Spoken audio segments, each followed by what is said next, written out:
Well, good afternoon. Welcome back to Virtual Pool 4 Online, and I'm actually in the room before the two players arrive. We've got two matches this afternoon. They're going to clash with one another. We have the match here that's about to go ahead between Sergeresh and Shaftrax. Now, what we could do is get the tournament page up. We could do that. Well, one player's arrived.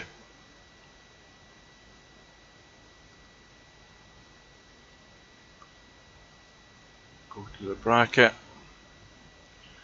and this is one of the remaining I think the first round matches. Race to 19. The player's going to lag for break, don't know who's who, but Sergeresh 2173 rating, Shaftrax 2046.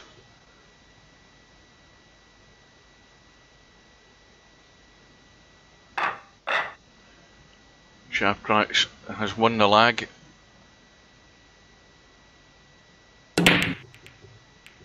And while that break has gone on, I notice we've got another match scheduled for 9 PM. I think is that Sunday or Monday night? That's a bit too late for me. That's on the one loss side.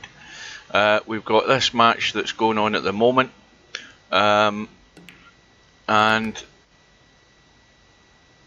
there is, where's the one? There's one just in an hour's time between MC-Clarky against Skybitter.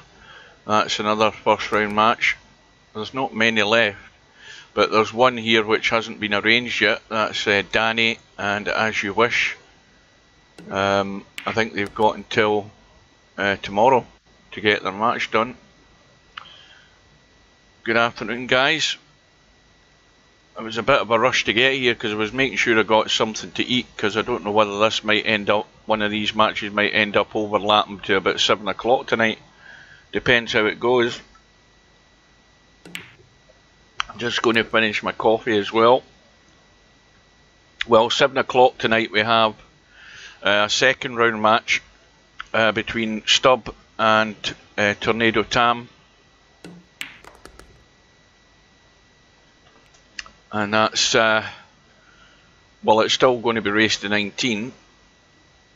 But let's hope the servers, I mean, this is the third time we've had problems in this game since Steve switched this server. So I think it's a bad idea. I mean, the server, fair enough, the internal browser works better, it works faster, but the server reliability, there seems to be a major problem there, which is a bit unsettling.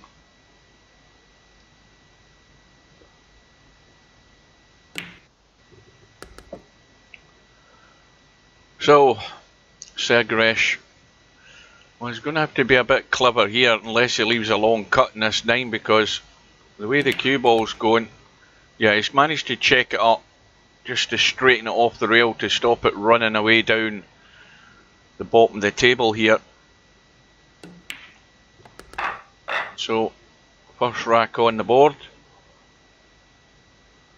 Did you read the PM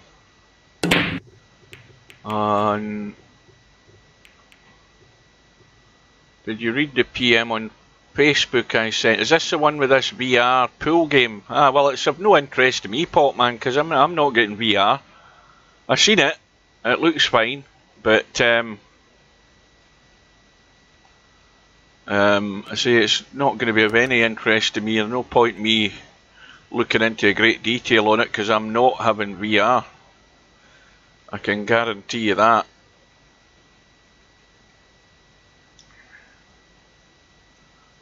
But it looks well, it looks something similar to what Ronnie O'Sullivan fell in the floor at.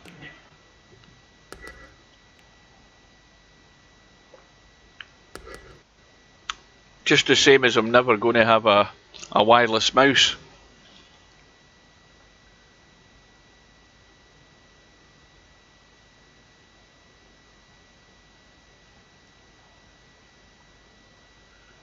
Yeah, but can you pop balls any better on it?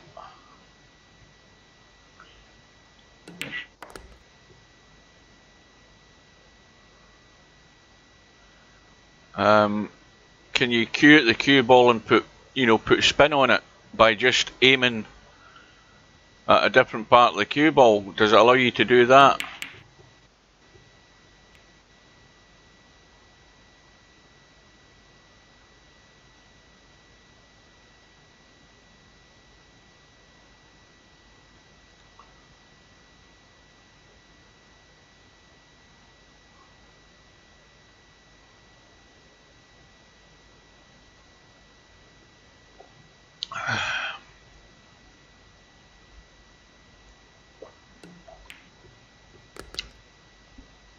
Right, that's the coffee consumed.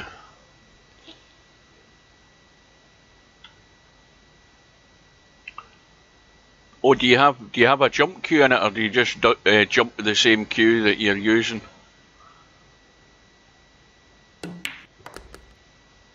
It's not one of these games where you have to chalk your tip every 2 minutes, is it?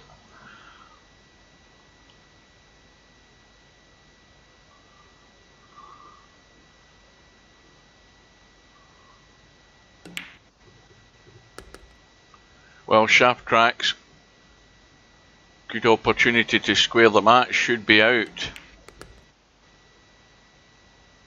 But, oh, this is the one that's going to decide it. How good's the cue ball control to get good on this 9? And that's, well, got to be careful with this and where the cue ball's headed.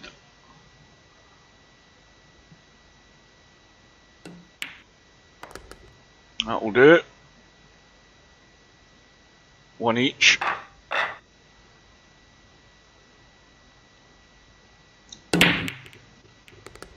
And a ball in the break as well. And a shot. Well, the way these are sitting at this in this tournament, you've got to be running stuff like this when everything's wide open. When there's no problems in the table, you have to find the way out. And there's the immediate positional error there.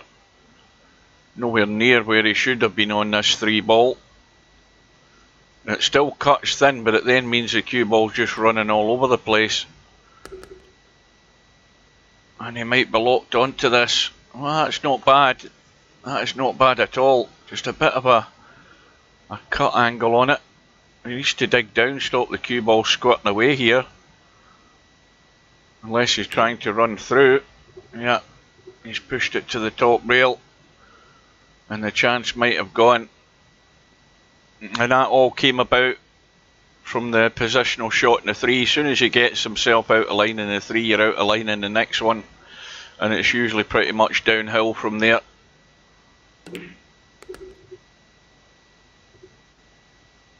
Well, that needs to keep running if it's going to go into the corner. So it's again one of these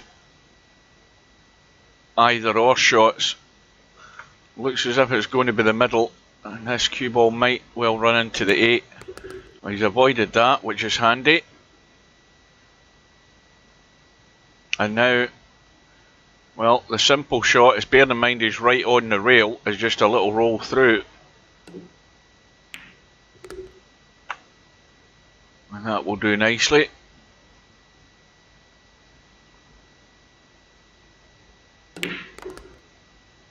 Who is it that's making the game? Is this an independent mob? It's not going to be. It's not going to be any of the big companies that are developing a game like that.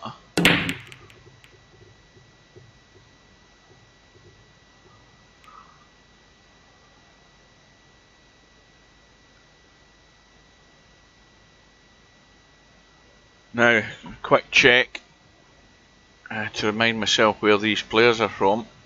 Well, Shaftrax is listed from the Philippines, Sergeresh from Belarus.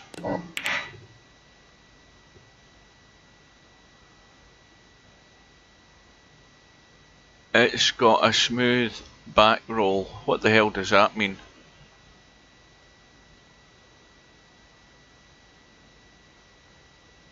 It's got a smooth ball roll. Well, I would always like to think that any sort of billiard or pool game, the balls run smooth.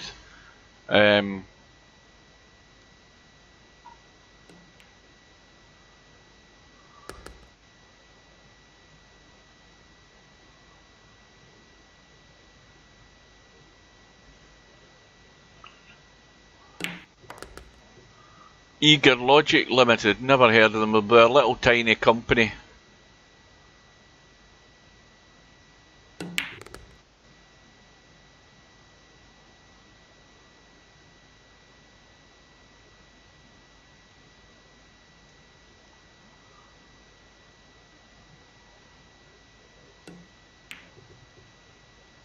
Well,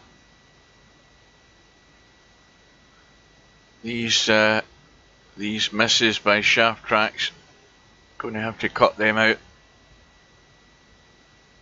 Might have got away with it this time, but well, the other thing is the 7 and 9 are still locked up at the bottom of the table, so well, this might not for much longer though.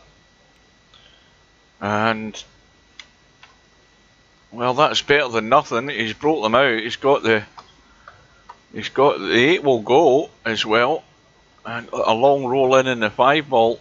The problem now though is having to jack up and try and pot this long and just keep the cue ball here at this end for the 6. Not an easy shot. That was well played.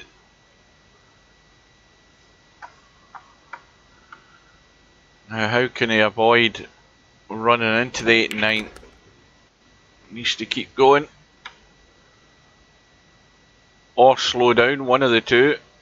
And then just a little gentle draw off this, gentle cut and draw, just to take the pace off the cue ball.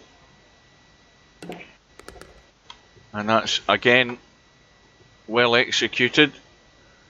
And now do anything but run into the 9. Unless you're confident you're going to brush off it and leave it on. That was never a guarantee there.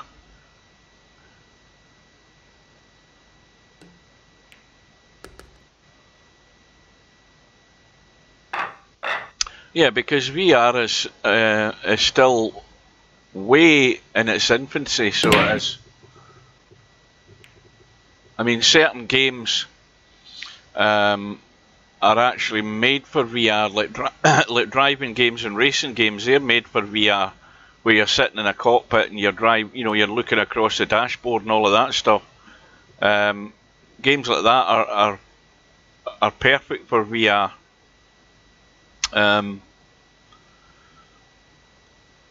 But as I say, I wouldn't pay the expense for the equipment for it. Neither would. Good afternoon, Mark. This is the first of 3 matches today that have, well, we're on the schedule in our last look. There might be more, I don't know.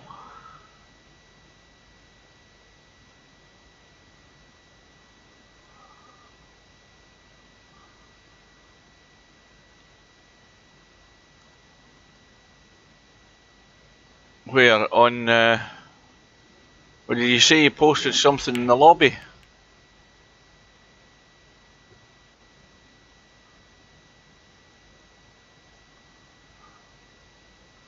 What's Risk going on about now? If it's VP4 you can post, otherwise please don't, thanks. What's all this bullshit? That guy just needs to get his head screwed on. He's a total arsehole. See if this will work.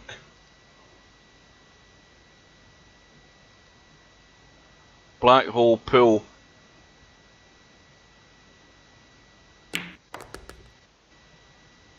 This is a free demo of the upcoming Black Hole Pool game. This is currently in active development. Most visual parts are subject to change. This is an opportunity to try out the physics and the gameplay and share your thoughts about it. In this version you can try out a famous practice drill. pot the balls in any order. Oh, that's easy.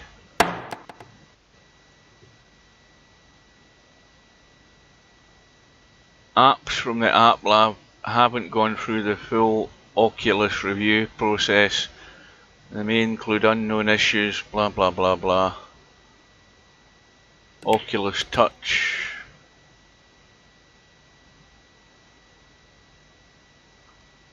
See if this will run.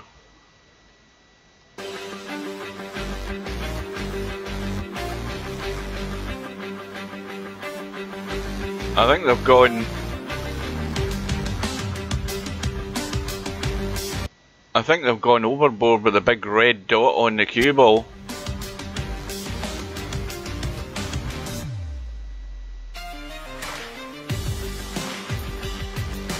So that's how you play a shot like that.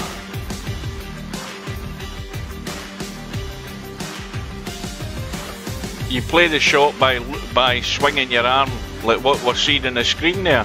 That music's annoying. Where the hell is that mute button?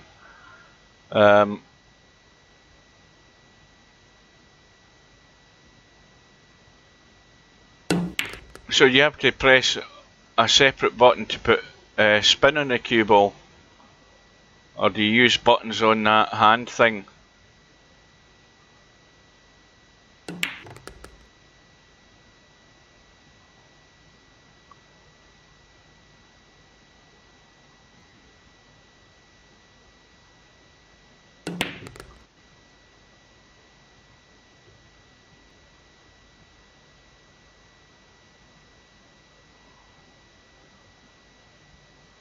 Looks as if he's playing jumps with the same cue stick.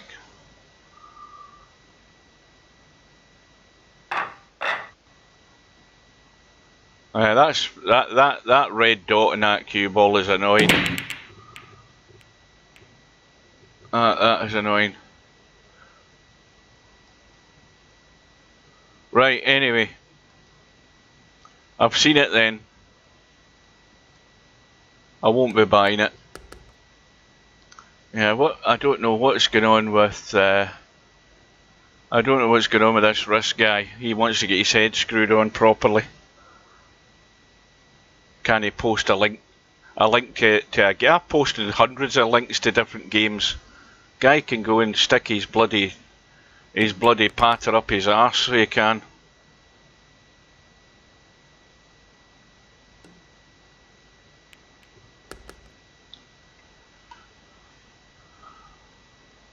Yeah, they went overboard with the concept of having a red dot on the cue ball. It's half the size of the bloody cue ball. They want to get rid of it. Anyway, after all of that, we've missed the fact that Sergeresh has gone into a 4-1 lead, and Shaftrax is doing everything to give him a 5-1 lead, because the scratch in the middle gives Sergeresh ball in hand.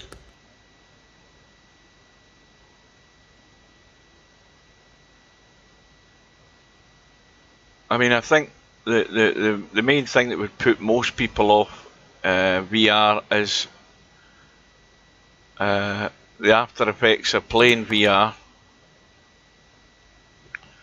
and the cost involved. It's not cheap. And there's limited choice of quality games that would incorporate the VR.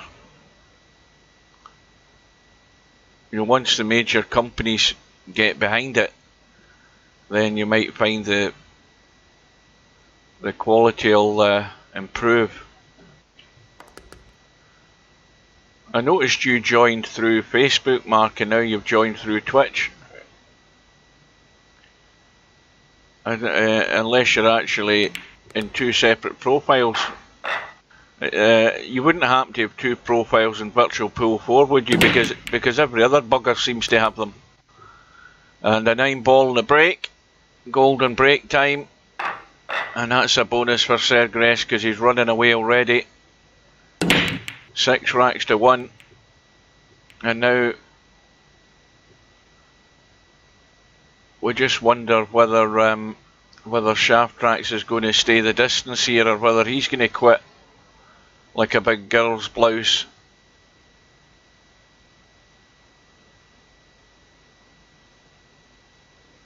And he's got a lot of work to do already.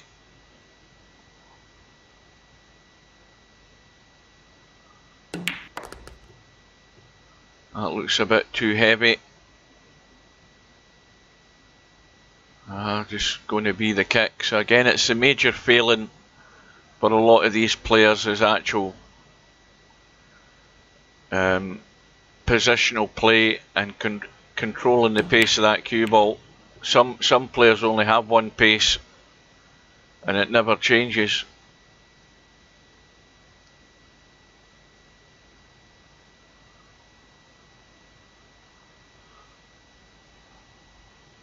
And somebody else at some point can remind Tin if they see him to change Friday Night 9 Ball, because he obviously wasted enough time this week and let people sign up to it before he could get it changed, and he'll probably do the same next week. So it will continue to be at 8 o'clock as it will be tonight.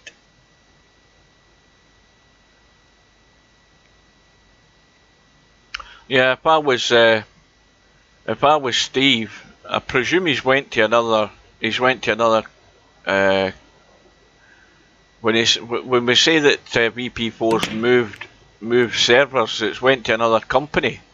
So presumably, if I was Steve, I would be writing a letter of complaint to the fact that we've been with this new company for what, 2 weeks if we're lucky, and 3 times already we've had a breakdown. Not a good strike rate, shall we say.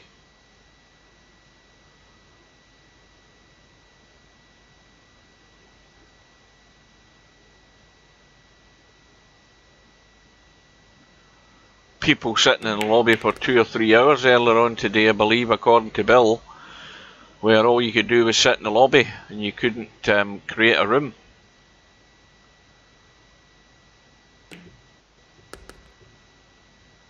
Well, Shaftrax got a major problem here, because if he doesn't bank this 5, you would think Sergeresh is going to come in and just take this one out.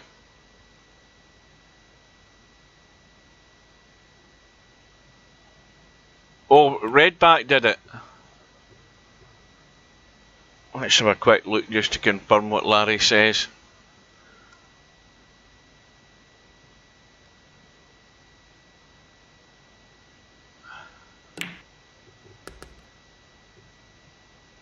Ah, right. Well, you see, we've got a slight problem there, Larry. What the hell has happened here? Because one of them has got a huge difference in money, so there's something. What's the difference here? Right, wait a minute, there's one set at 8 o'clock, which is presumably is the regular one. Did he not just copy it? I mean, that's the simplest thing to do, you copy the thing.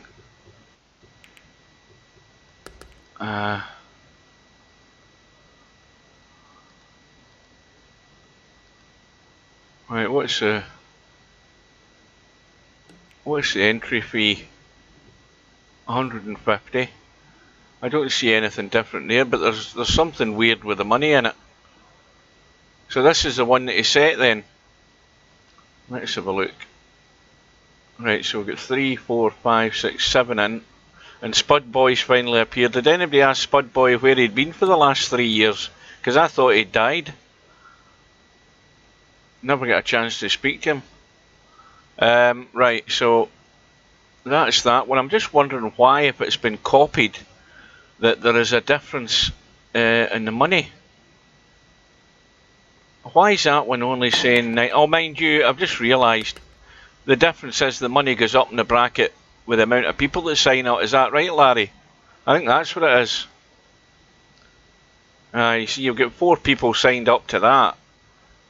And that's going to cock up tonight. Definitely. What the hell does that say? Alright, I've got you now. That's been completed.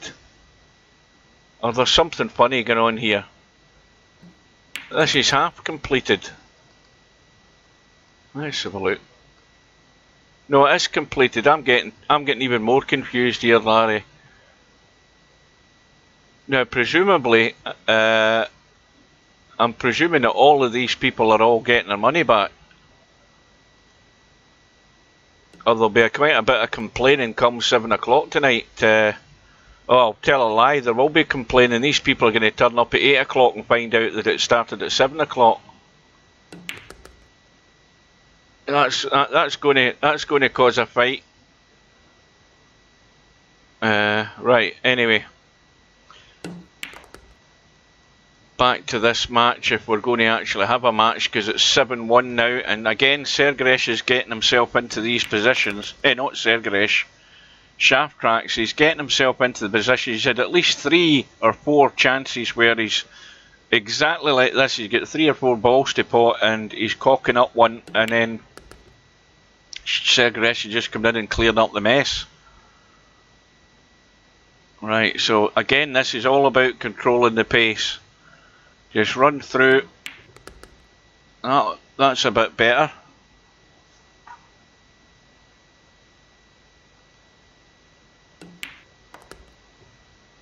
Again, somebody wants to point out to that risk guy. There's nothing in any rules or code of conduct about posting a link to a game in the lobby or a video. His head's right up his arse, that guy.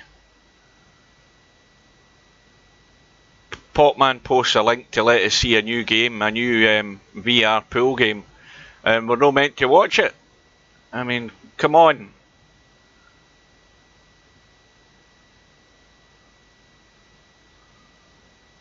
I mean, he's definitely he's a couple of bucks short of well, I don't think that's the right analogy. I'm not saying that he's got learning difficulties, but in terms of the way he's moderating the place, he's got learning difficulties.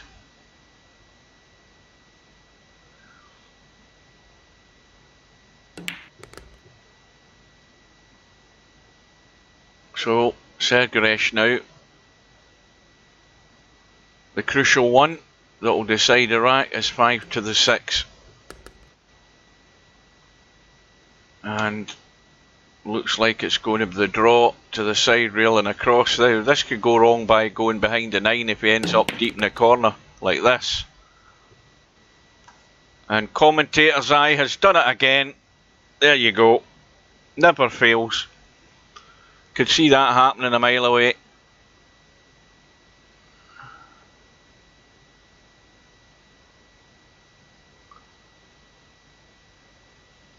Well, as long as you say what it is, have a look at this new VR pool game, but what the hell's that got to do with him? What the hell's it got to do with him? I mean, if you put a link to a VR game, a VR pool game, and put, you know, big tits on a pool table, then I could see reason for giving somebody a warning. VR tits on a pool table, that'll get everybody clicking it.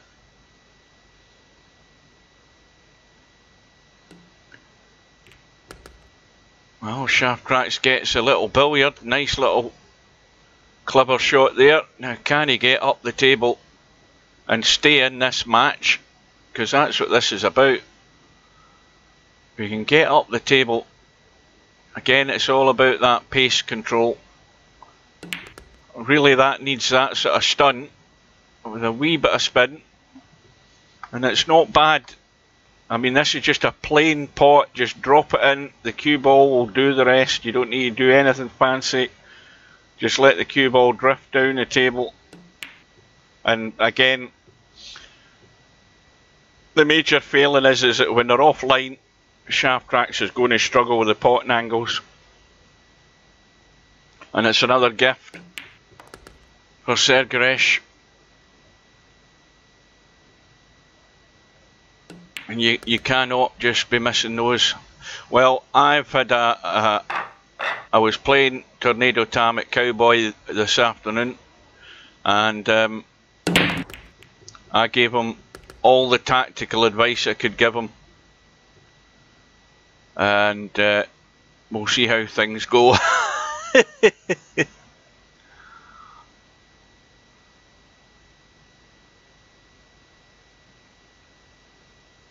So it's 8-2 to Sergeresh in this race to 19, and we are about 28 minutes. For some obscure reason, these guys have chosen to set the match at 4:59.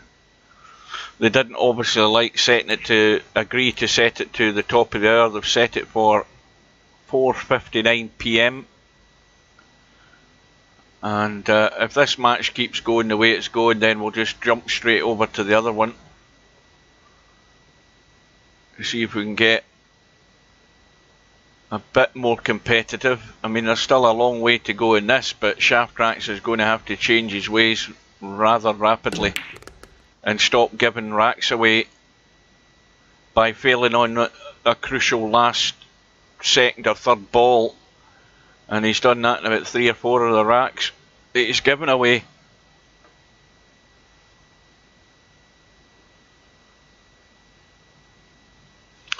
Now, look at that 6 ball. Well, the 6 ball goes, but it only goes from here, so the other thing is, it's not set as a combo.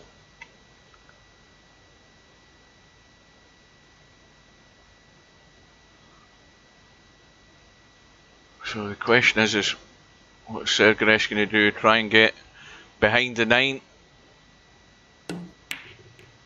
Well, he's run into the 9, and he can't push the 6 up the table and lock the cue ball because it's too close to the 7.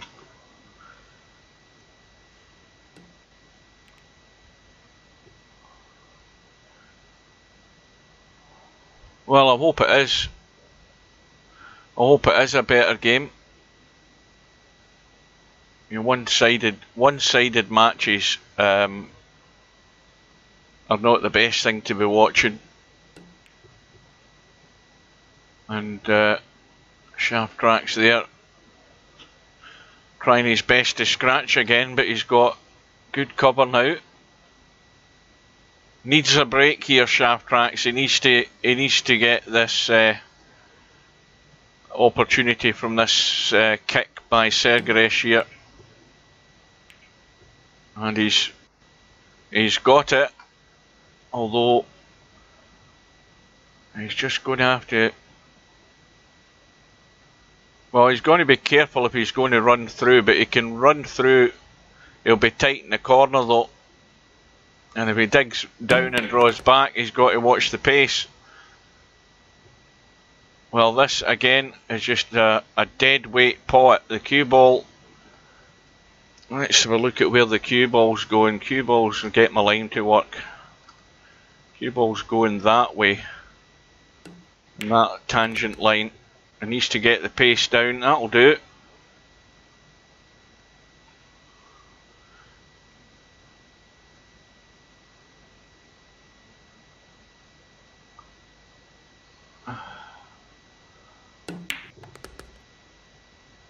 Who's Cobem VP 2010 finals? What does that mean? Well, that was well done by Shaftrax. Let's hope he warms up, because he's still trailing by 5.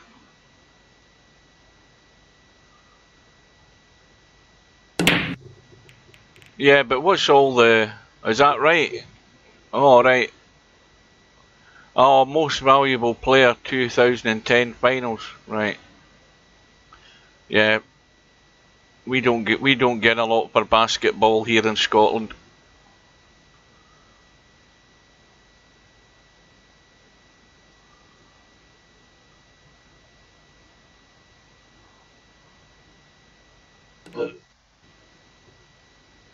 Sergeresh looking to lock this away behind the 4. Looks to be pretty good.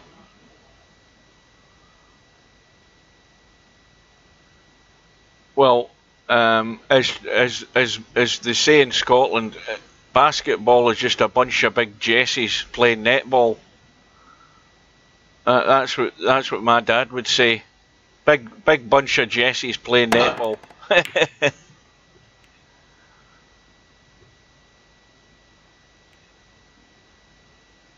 And getting paid vast, extravagant amounts of money for the very little that they do.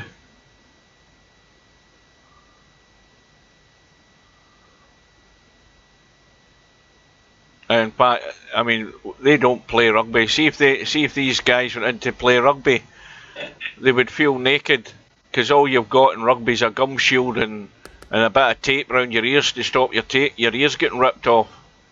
American football, they're covered from head to foot. Rugby's where it's at. That's the man's game.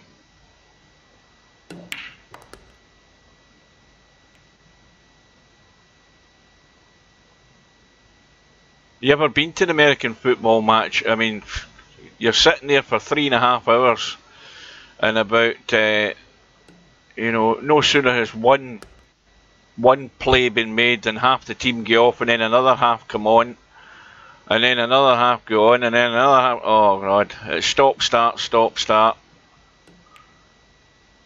I used to go and watch the Claymores at Murrayfield. I mean, it's a good day out. Don't get me wrong, but the matches take far too long.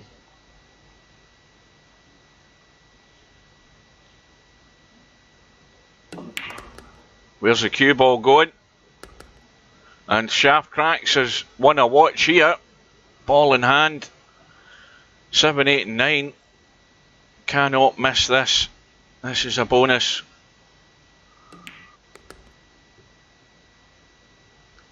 Now this angle that he's got in the 8, he has to make sure he's going to go one way or the other. He's managed to keep it on the short side, but he's got the higher cut, and you see that's what's wrong. He's another player that's in too much a hurry to get things done, and he would probably have been better running over to the left side. So it's another golden opportunity thrown away. That's at least, at last count that I can think of, at least 4 racks that's gone. So if you take those 4 racks off of Sergeresh, it'd be down to 5, and they've all been gifted to him, all of those racks, which is a bit of a shame. And that's what I'm talking about, being an architect in your own downfall rather than any other players doing. Sergeresh has not had to work very hard for this lead, but Shaftrax now from the dry break has a wide open table apart from that 4 ball.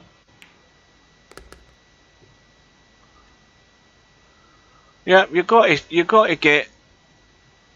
take your time and get yourself set. You've got a shot clock. That's what it's there for. The shot clock's not to rush you into playing a shot. But Shaftrax now going to have to. I don't know whether they can see an edge of that. Oh, he can get to it. I didn't think he could get enough of it. But can he go all the way? It's going to be hard pushed here with this one.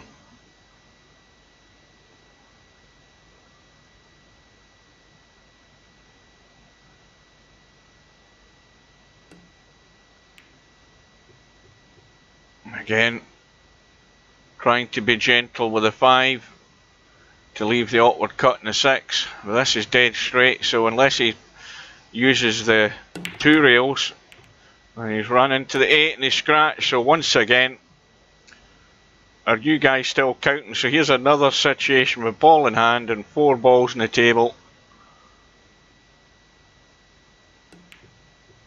He's going to be short, or is he going to get there? He's just got there. And this is a little gentle draw. One of these little punch, you go through quick with the cue and just get the little draw working. You see, he's gone across the way. A little soft draw down past the 9 on the left hand side would have been the simple shot. He's dead straight now, I think. No, he's not. Let's have a look.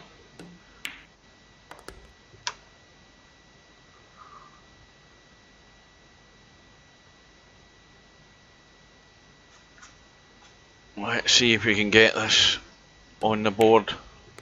Yes, he can. I mean, this... If Shaftrax can take more of these chances, this match would have been very even. Certainly hasn't been up till now.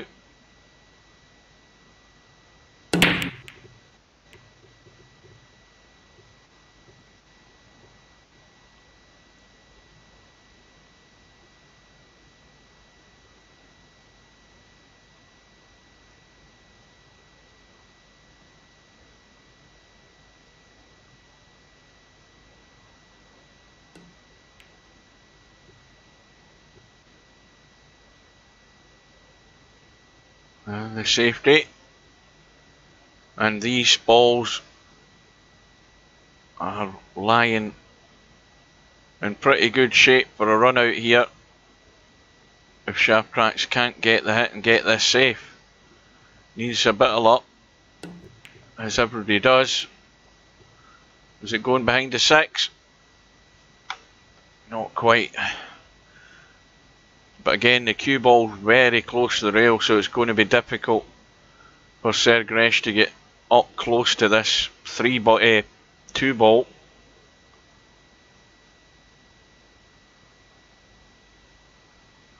Just about 13 minutes to go before the next match starts. Well, he can't bank the 2, but he can certainly bank it up the table and leave the cue ball safe.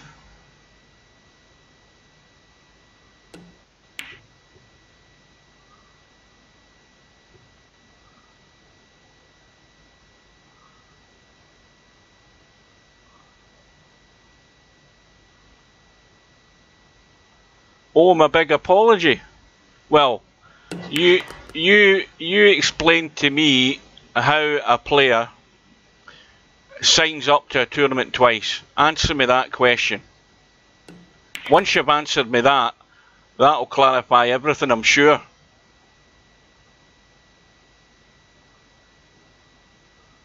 You tell me how you accidentally sign up for a tournament twice.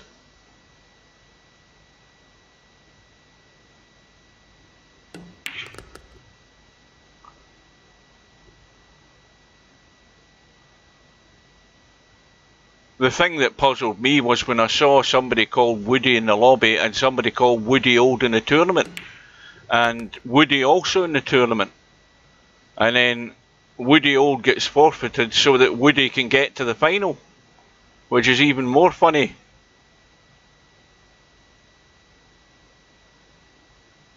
That was the funny bit about it. And he comes out with an excuse. Whenever I log in through the internal browser, it logs me in as one profile, and whenever he comes in on the external the external browser, it comes in as another profile. What a load of bullshit!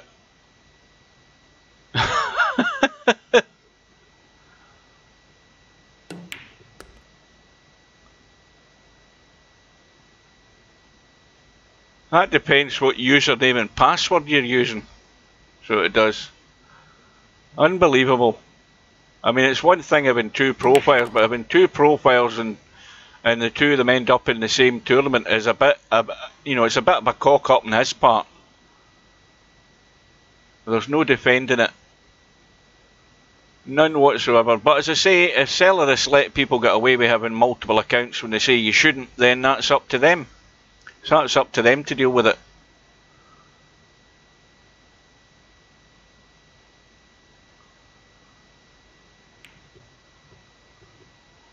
Well, that was tough.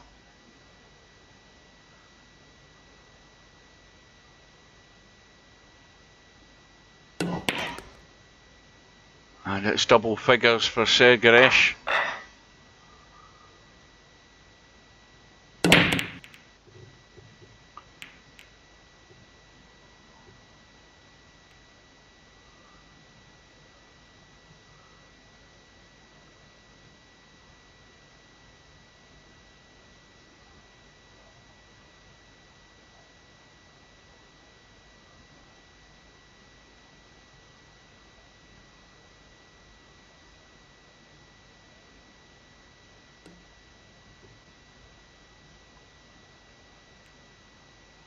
I think he's okay. He's called the push out. I thought he'd locked him in behind the four there.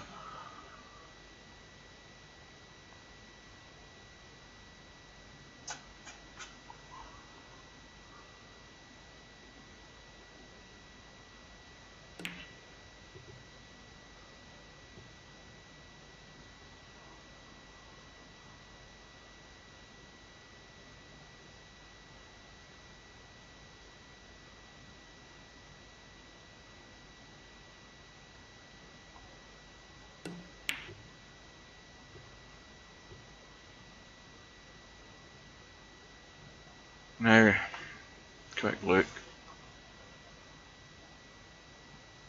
That doesn't go.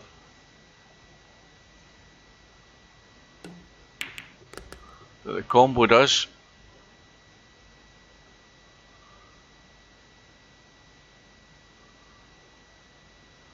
How long is there now? About 10 minutes.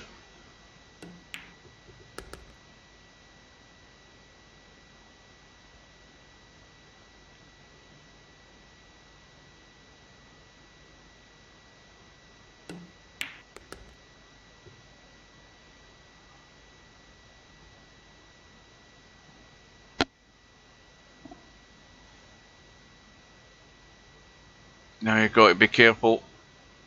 Coming back across the table, when he just played it gentle.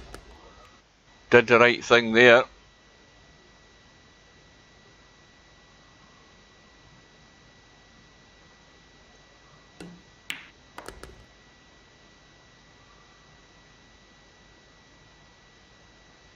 By the way, that's what I meant to ask. Who called him a cheat?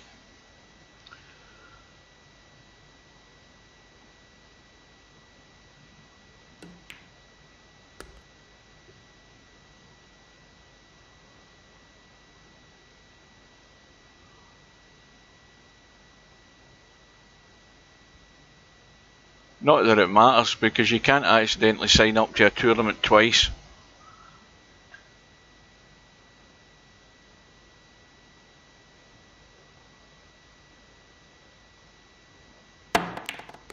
Oh, that was heading there. I think he's yeah, he thought he was behind the point. He might be behind the point. Let's have a look. I think he's right on the point. I don't think he can get to it. Yep, he's going to have to go elsewhere. Corner hooked. Lifeline here for Shaftrax.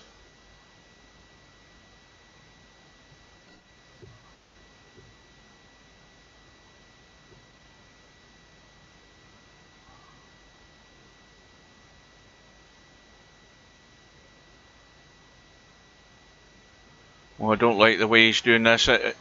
Drawing for position. Well, he got the control better that time. I'll give him that. I'll give him that one.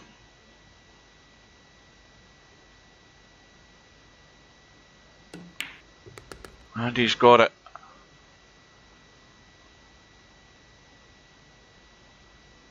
So, he can't get any closer than 5 at the moment.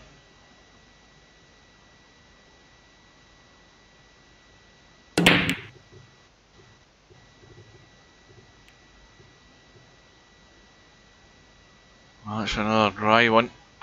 Now, what can Sergeresh make out of this? Well, he could actually just pot it into the corner. And he should be on the 2 into the other middle pocket of this. He's probably just going to have to pot this pocket weight though, to keep that cue ball. And I don't know whether he's confident enough that he can. Yes, he can. Oh, he just didn't get the line right, but he had the right idea. But I think it was never getting there. Now that you look at it from where it is, it's an ugly position in the 2.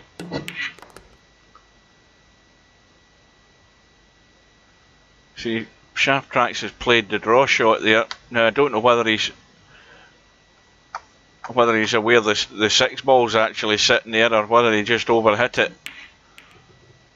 But he's trying to get out the problem with a combo, and that's what you have to resort to when you can't get the cue ball there. to where it should be. Well, it's all going to hinge. Is that the 5 ball that's up there? It's the 5 and 8 that are married together.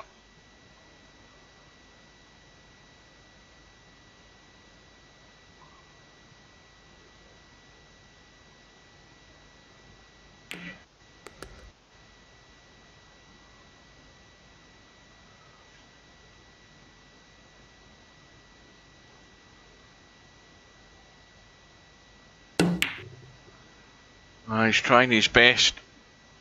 It would probably been better to take his medicine and pot that and bring the cue ball up to here and just lock the cue ball onto that 8 ball. Which, I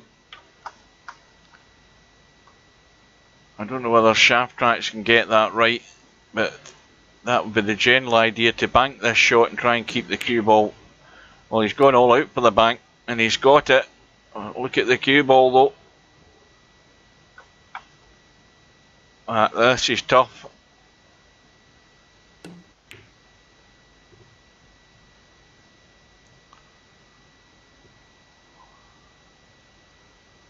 And it's another one of these racks with 2 or 3 balls to go.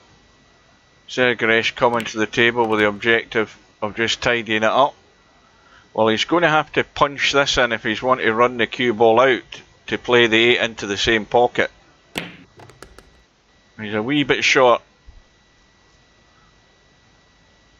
But off the 2 rails and out past the 9 for the 9 into the opposite corner would be the order of the day. I think he's a wee bit short again. Yeah, that's a testy one.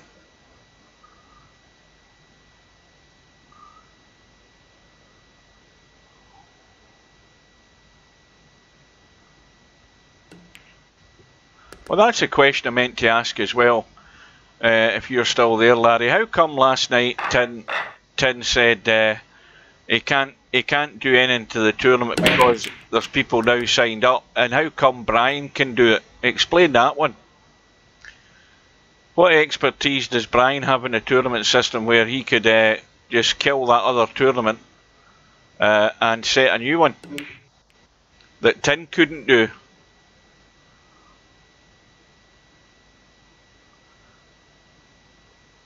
It's like I said before, it's a can-do attitude and a can't-be-arsed attitude.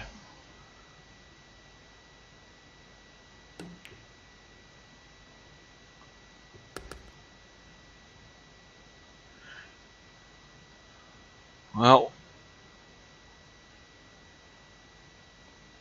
it seems he's got no option other than to try and have a go at the combo.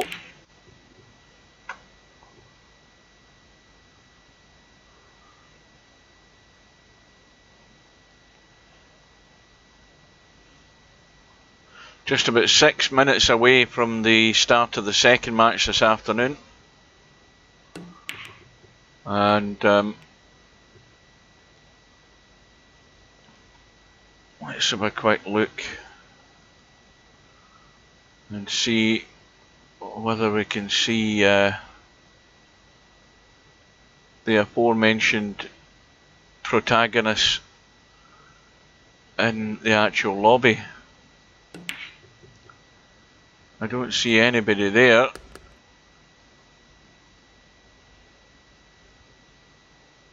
Oh, there's my MC-Clarky, he's there. And Skybitter is there. Well, that's good. Both players are in getting practice.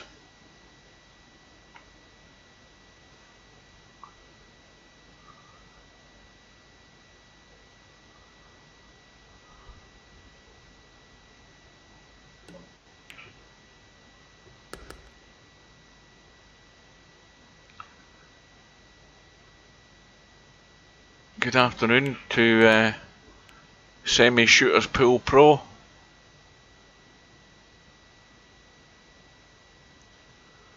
Check your facts. What facts am I meant to be checking here? I'm just going by the fact that he had 2 profiles in 1 tournament.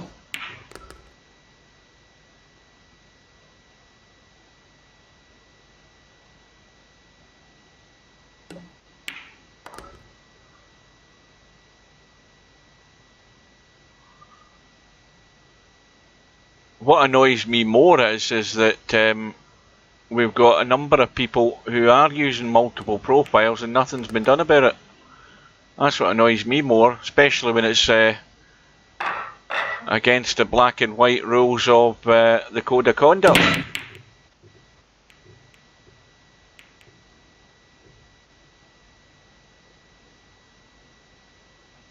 Will you maybe perhaps explain the facts then and tell us where we're all going wrong? Seeing as you know an awful lot about it.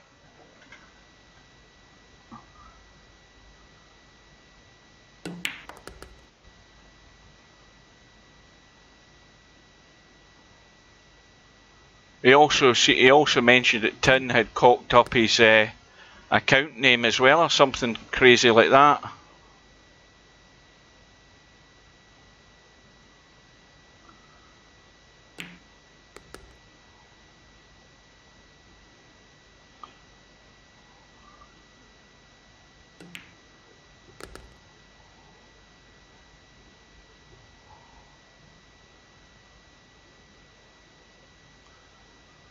This is a tough one.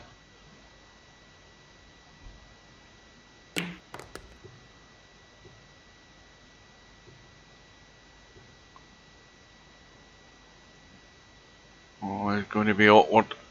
Or is it? Not too bad.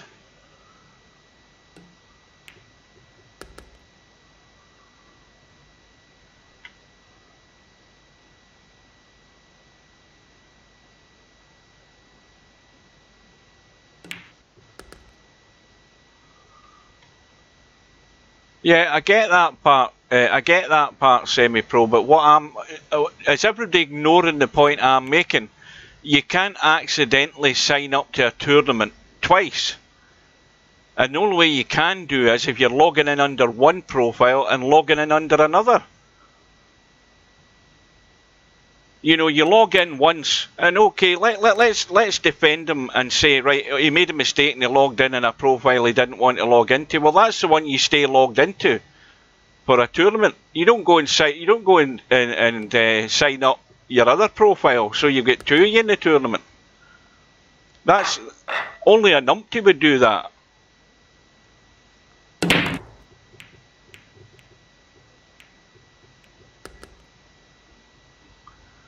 Well, it's now 13-5 to Sergeresh. Let's have a quick look in the lobby. If I can find my way out of this room, hang on.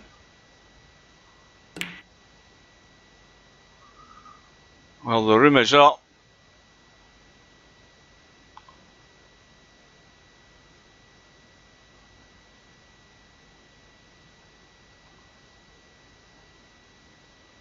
One player in.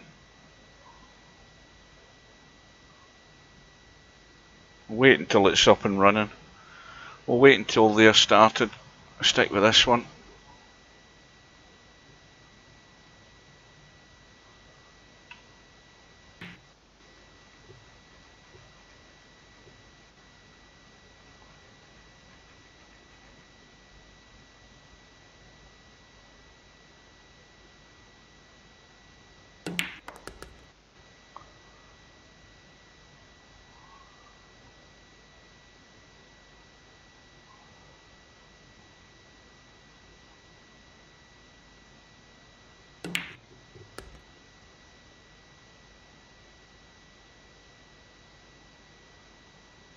You know, to me, the obvious thing he should have done is I looked at the lobby and I saw Woody.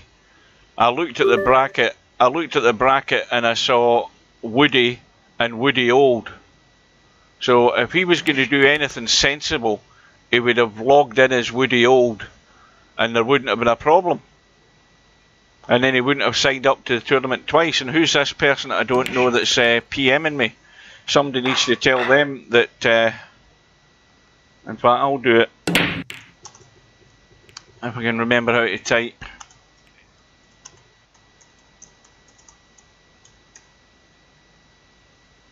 No, I can't type because I can't see what I'm doing.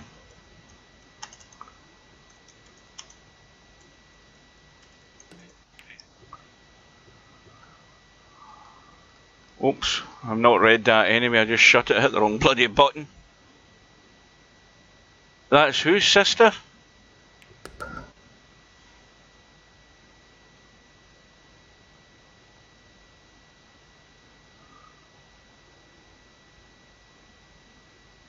I thought it was, I was thinking it was maybe Woody's mum coming on to, getting on to tell me off.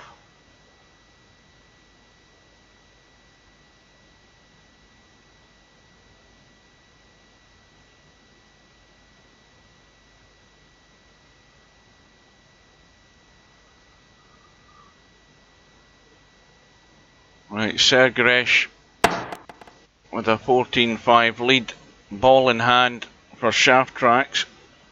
Let's look at the bracket and see the MC-Clarky match, and Skybitter should be underway.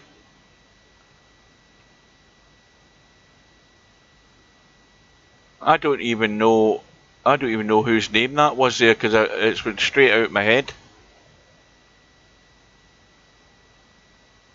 Hopefully they read the chat or they could read what I typed. Now, McClarky or MC-Clarky, I can't get out of the habit of saying McClarky, is from England, and Skybitter is from the Philippines. I'll have a quick drink.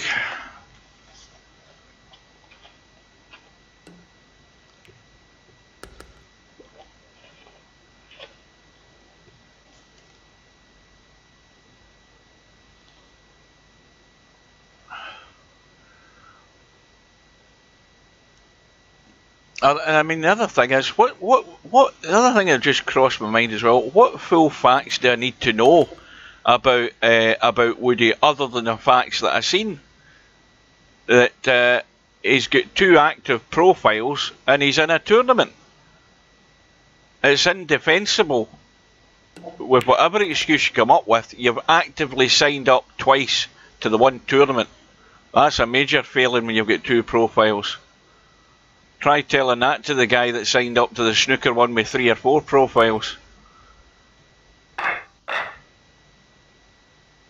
I dare say that guy never got a chance to say he made a mistake and signed up 4 times. Yeah, he was up to no good. And Woody in his own defence, you know, fine, but you don't accidentally sign up to a tournament twice. End of. You sign up once under the name, what was he, Woody Old, and therefore the profile that's in the lobby should be Woody Old. And no, that's just, that is not defendable, and that's not a case of knowing any other facts. You don't need to know any other facts other than what you see in black and white. And the fact that, again, the fact of having 2 different profiles other than having a moderator profile and a tournament director profile or event director profile, that's the only profiles you should have. And I'm more annoyed the fact that Sergeresh are just contradicting what they have in their own black and white rules and regulations, and they're not prepared to follow them up, all because somebody's paying them money twice. You know, if you had, if you were in the lobbies, I guarantee you, if you go and create a couple of profiles and they're both gratis, I bet you get booted out the lobby because you're not giving them money. If it's a gratis account and you make it known that you're who you are, I bet you get booted out. If it's a fully paid account and you've got a second account, nobody's going to ask any awkward questions. You know what I mean? And, you know, that's just, Well, that's just how a dictatorship is run. Doesn't matter what the rules say. What the what the Godfather says is what matters at the end of the day.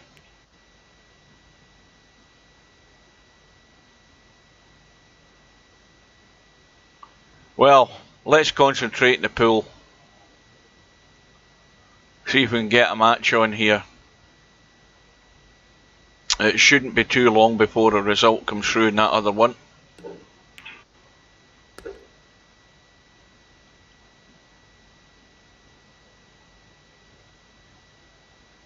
Now I'm taking it for granted this is going to be a closer match, because I think one of you guys said it.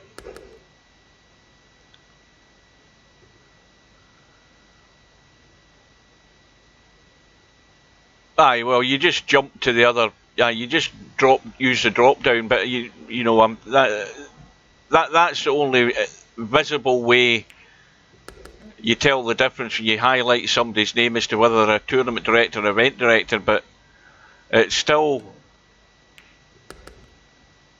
what these people are doing is they're breaking the rules, and they're allowed to get away with it because it's more money for Sergeresh. What they need to do is change the wording in their code of conduct. You're not allowed to have any more than one profile unless it's a paid profile, and you're not up to any jiggery pokery or shenanigans using the two profiles. In other words, two profiles on the one computer, you know, it could be father and son using the same PC to log into VP4. There's not a problem with that.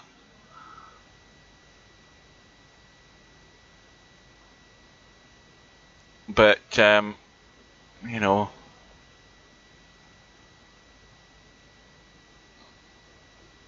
certain parts of the code of conduct need rewriting and rewording, because, like I say, a good lawyer would rip that apart in court.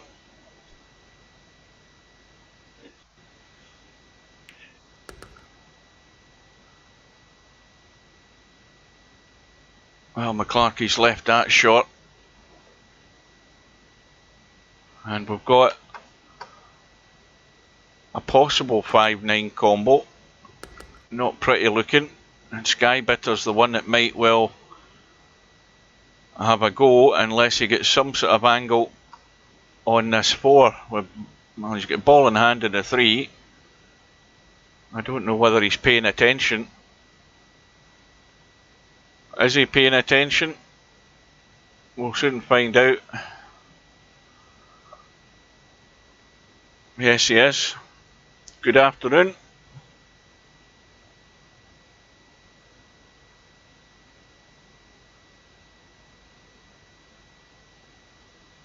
Oh, is that the facts that that Mr. Fox was talking about, Napnicker? Is that the facts that I don't know about? Or is he just trying to wind me up?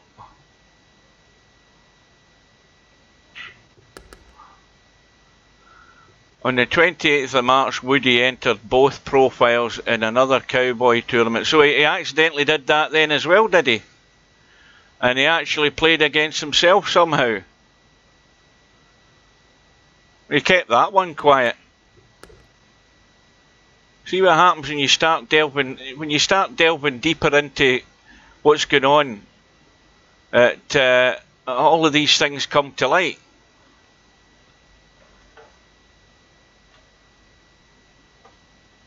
I wonder how often he's been doing that, getting away with it. And the question I would ask as well is, at that time of night there only ever is one TD on, and that's Brian.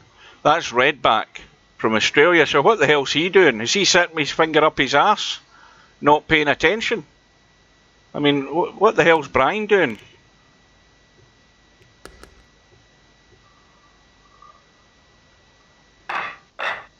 And I've got to also question the common sense of Woody himself. If he's logging in one way, how can you can't log in? Is he logging in to the website first of all, before he then comes into the lobby. And he's got the game set to the internal browser. And then does he go ahead and sign up to a tournament when he's out of VP4, but he's on the VP4 website?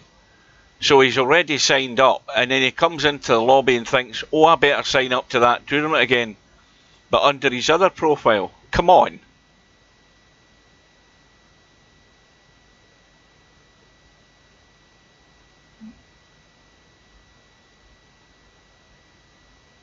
Well, it can't be up to anything else other than no good doing that. I mean, how do you defend that one? And that was the one that's like 11 o'clock at night.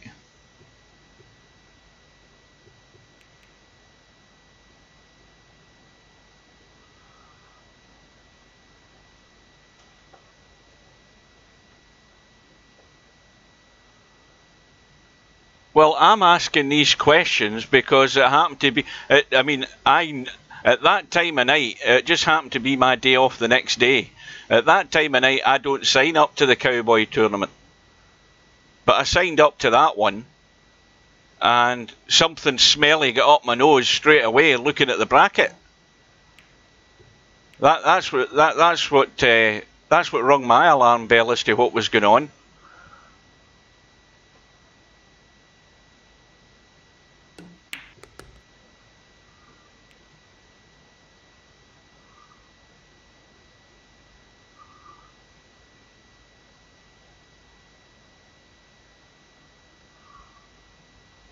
Oh, well, he's obviously got a dual personality then when it comes to setting up accounts and online gaming. Then is that what it is?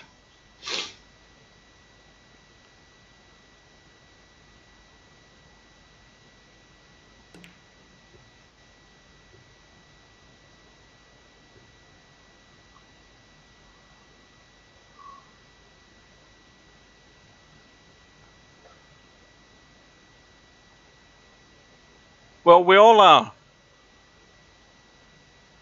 We're all going through loads of things going on. So don't come out with the emotional blackmail one. I don't care.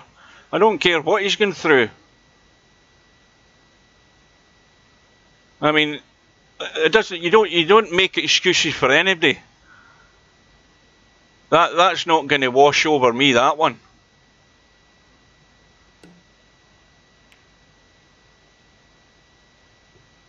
You know, you can tell me his dog died, his mum died, he's seriously ill with this, that, and the next thing. I don't care. That doesn't cut any ice with me, I'm afraid, at all.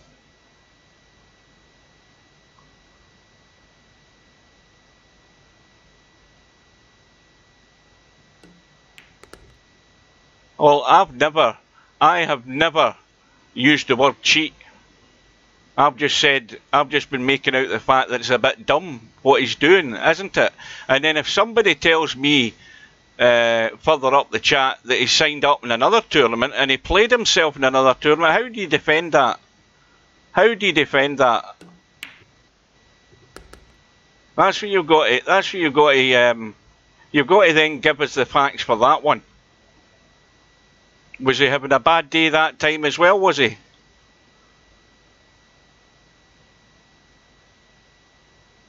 You're going to tell me now the poor guy dropped dead last night. You know, come up with all the emotional stuff you want. I don't care. That's not what I'm interested in. I never used the word cheat at all. You go and look at any chat. I don't use the word cheat in the VP4 lobby. You know why? Because Steve doesn't like you using the word cheat in the VP4 lobby.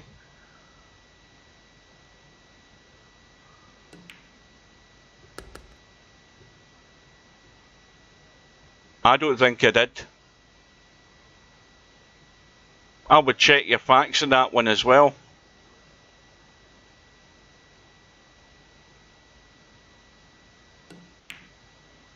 Oh, I can say cheat on here all I want. Yes. And as far as I'm concerned, if you sign up twice for a tournament and you do it more than once, and in one of them you seem to end up playing yourself, you're a cheat. That is about it in a nutshell. Did you hear what I said there? You know, it's Mr. Fox that wants to drag it all up again. I'm just hoping something's been done about it. I'm just hoping something gets done about it. Probably not. That's the worst thing about it.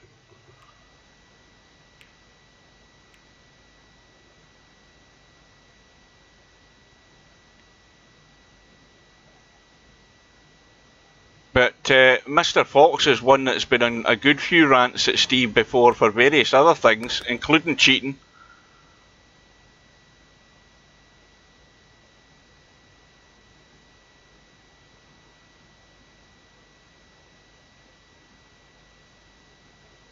Anyway, yes, back to the match. After all of that, McClarky's got a 2-rack lead. He's got a 2-rack lead, one profile that I know about.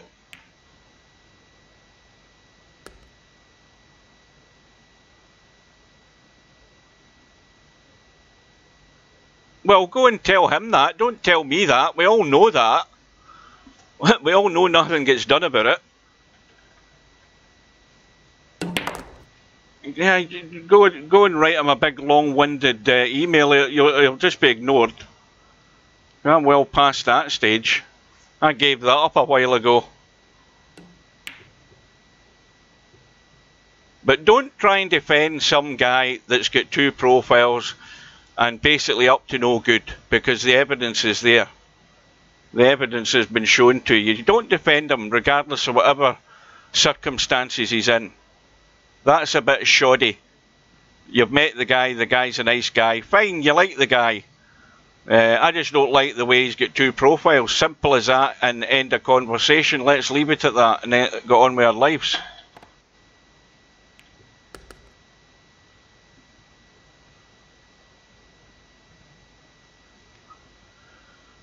Now,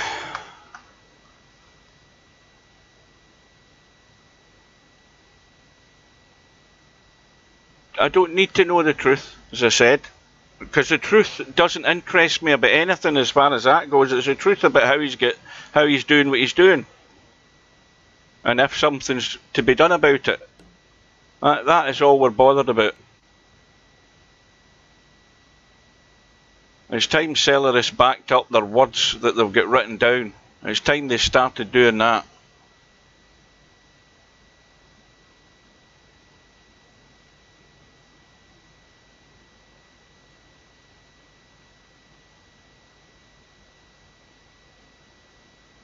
Well, surely we're allowed to come to our own conclusions from the evidence that we see.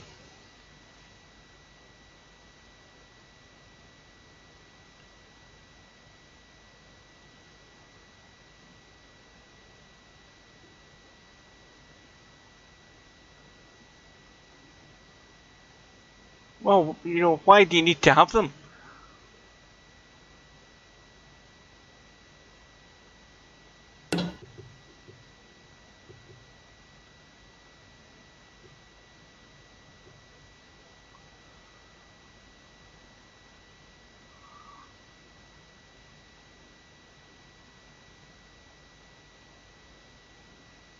Well, this is a bit like the OJ case now, isn't it?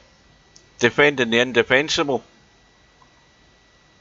The glove does fit in this case.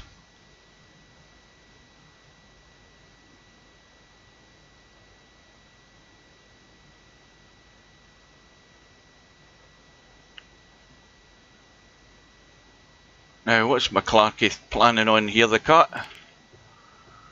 Big cut. Cue ball staying in the table.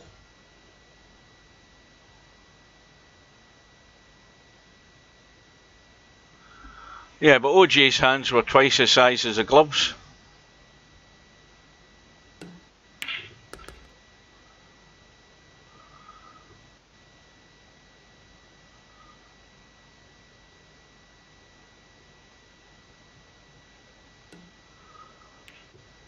Well, it's now gone to 4.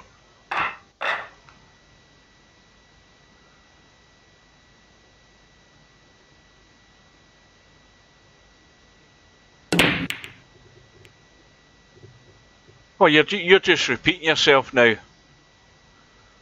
You're repeating yourself. Checking the facts. I'm going by the facts that are available, and the facts that we've seen. What link's this you're talking about in the lobby, by the way? What was that I saw in the chat? Where the hell's the thing? There's a tab. Let's have a look at this.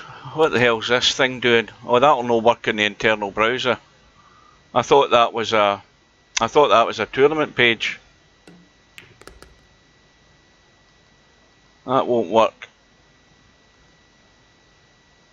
And I'm not going to the external browser because it won't work. It won't work when I'm streaming.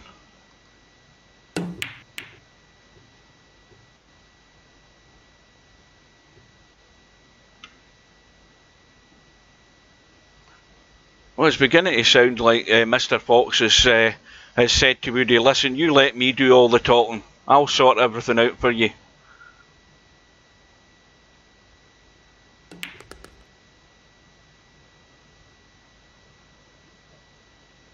Yeah, well, it was the aforementioned person that started. He came on to defend his friend.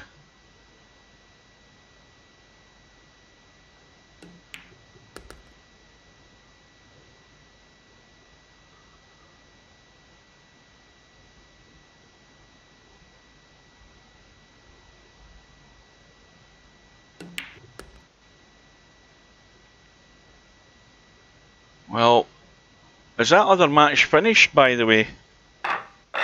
That other match must have finished. I must have missed all of that with that flood of chat going on.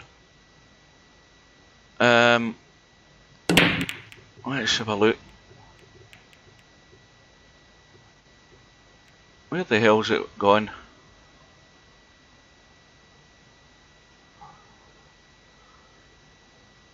Have I missed that in the bracket? Smiley, Spectre, Dawn, Mooncake, Linus, Bedhead. Why can I not see the result from the other match?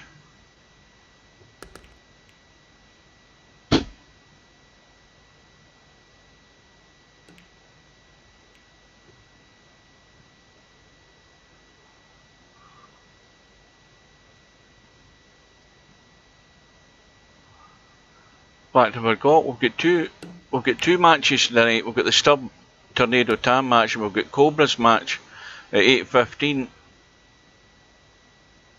Right, I've given up because I can't find the bloody match result.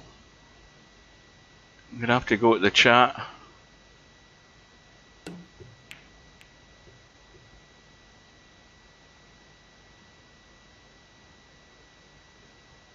Did anybody see that result coming through?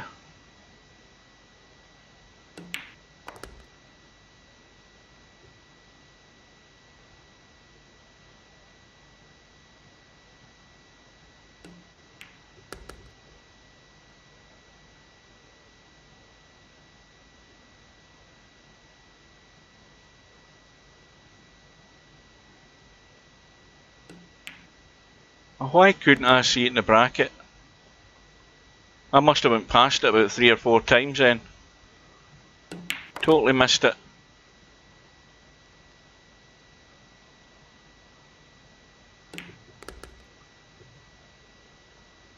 Well, that's the Bankster match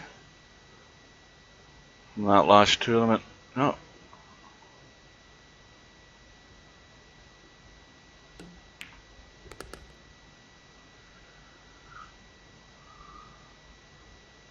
Well, this is vital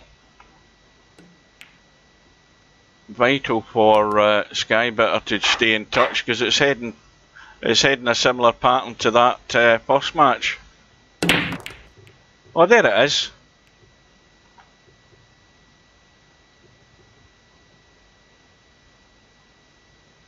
It wasn't actually finished. It's just happened.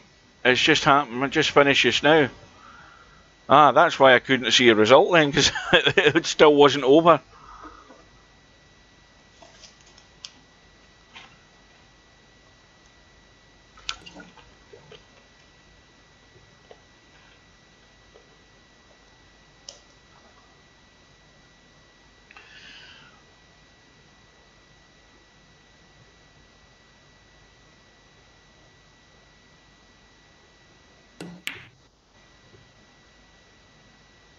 Well, this might be a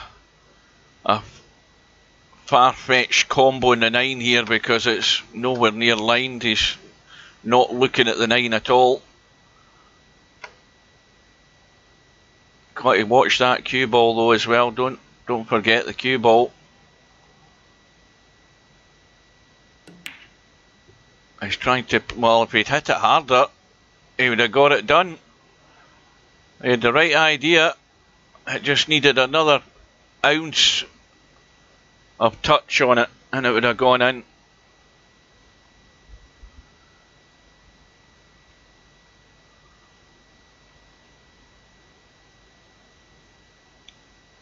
Good afternoon. Welcome to the Old Bailey.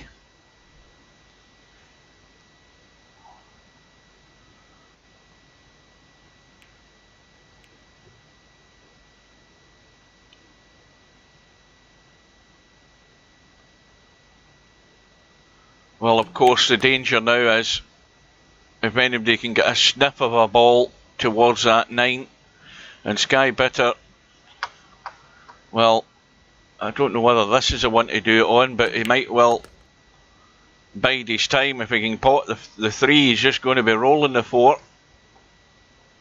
and he should have another one on the board. Yeah, I completely forgot about that second match tonight. We've got the 2 matches this afternoon. The one that's just finished was Sergeresh and Shaftrax, and we've got this one that started an hour later, and then at 7 o'clock tonight we've got Stub against Tornado Tam, and then an hour and 15 minutes after that we've got Cobra's match with who is it? Wanwa Fan, and that's at 8:15.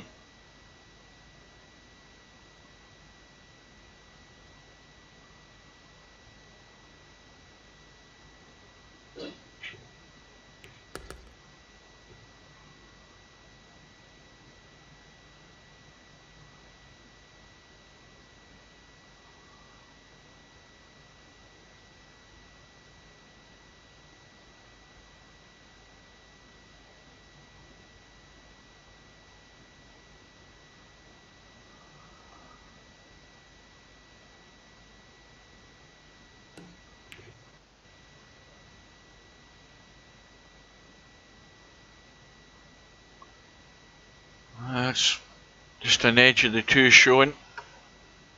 No, there isn't. When you look from this end, there isn't.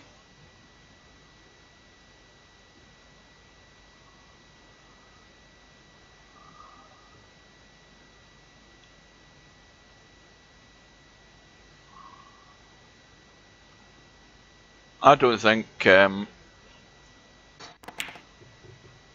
I think that's one thing in the Chinese menu that I've never had.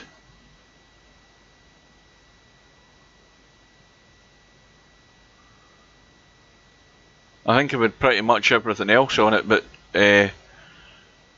duck, I'm not really into.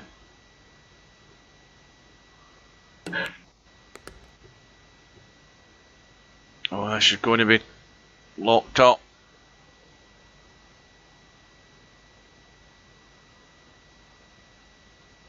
Well, Shaftrax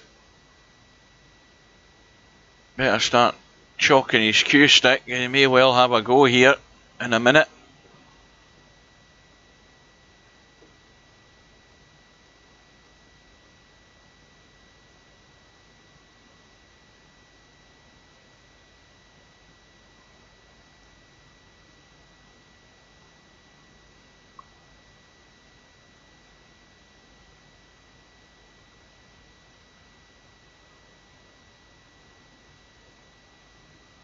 Well, he's going to be struggling to get a line to this 3 ball. He's doing his best, but that's so difficult to judge. Well, ball in hand for Skybitter. Just trailing by 2. And plenty of time to study the way he's going to do this. Just roll through And don't roll through too far that you're going to have to run up the table. Let's have a look. Well, he's going to have to, unless he just rolls it dead weight and plays the cut in the 6. Well, he's letting the cue ball run away. Doesn't need to worry about position for the 7. He might even knock the 7 in here off this 6 ball.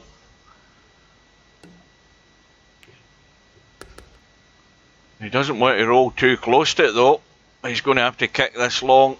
And again, you just play it as soft as you can to avoid can he still get it? I think it's just in the jaw. No, he can't, and he's blowed it. All for the sake of just taking that wee bit more off the pace of the cue ball. Anywhere he's going to have a shot but there. And his chance is gone.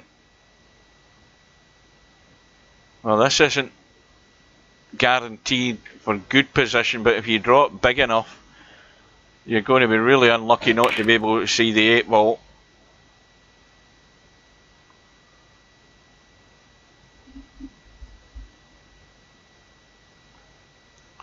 Let's have a quick look and see how many are in Friday night 9 ball. 2, 4, 6, 8, 10, 11.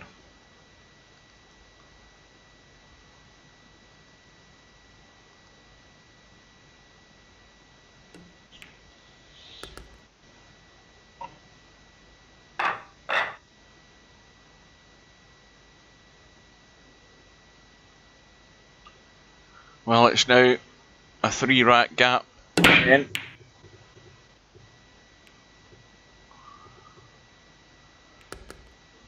Well, Hazard, you're a good mind reader. Skybitter is a bit nervous. I can't give my real game. Well, just make him a bit nervous. Tell him there's 250 people watching him on a live stream. See how he plays then. That might tighten his sphincter a bit more. Not that there's ever going to be 250 watching in a live stream, but that might make him really focus.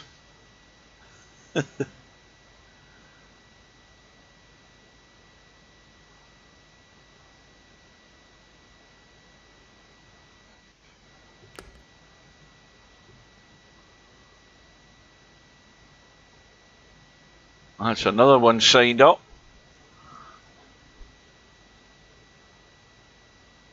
See, what people want is they want the tournaments on a regular day at a regular time.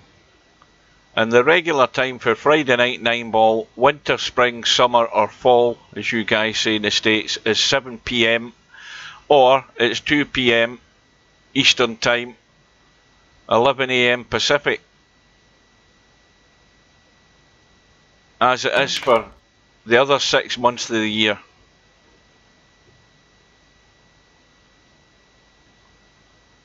And this will be the first time since I stopped, well, I never set tournaments anyway really, I just made sure that the ones that were the regular ones were kept at the right times. But it's the first time it's been at this time since I left the building. Because I used to change it all the time, and it wouldn't have been changed again if it hadn't been done last night or this morning or whenever, because Tim's not here to do it. And said that he couldn't do it because people had signed up, but lo and behold, somebody else does it. It's a miracle what happens.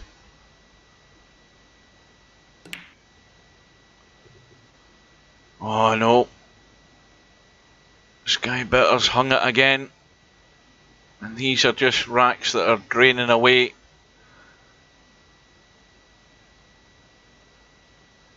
And you've got to have that mental strength just to play your game.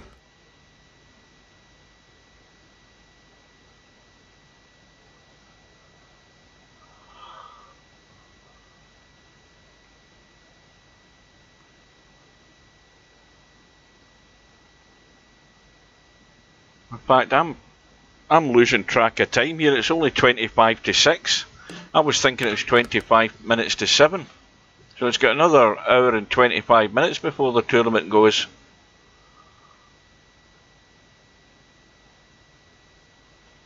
think he can still get the cut. Yeah, not a problem.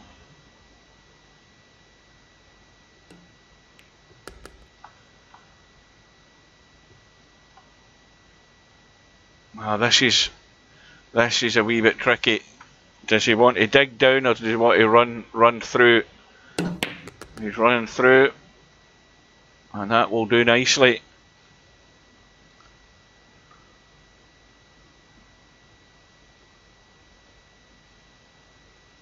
What, the Friday night one? No, I won't be, simply because what do you call it?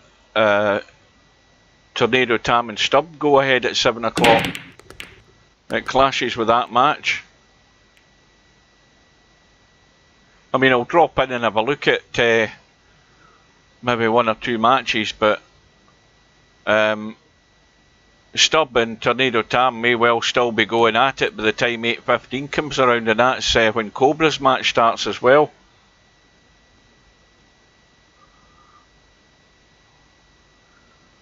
You don't have to do that. You can play in the tournament and have the stream on in the internal browser, and then just Control and Z and keep an eye on it.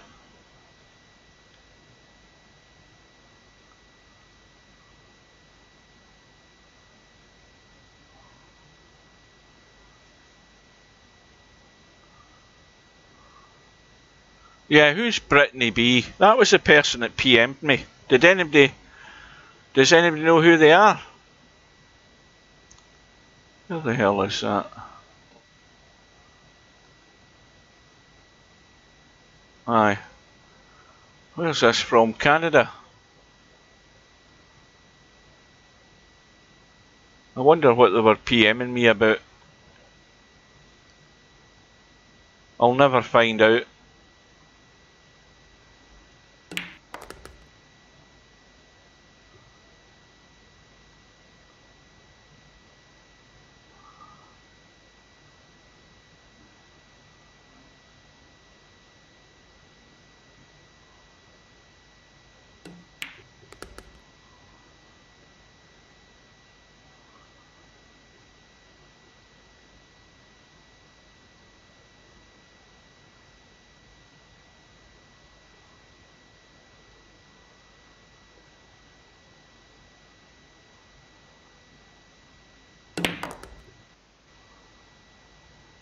So Yama said he was, now he's saying he's not. That's got us all confused now.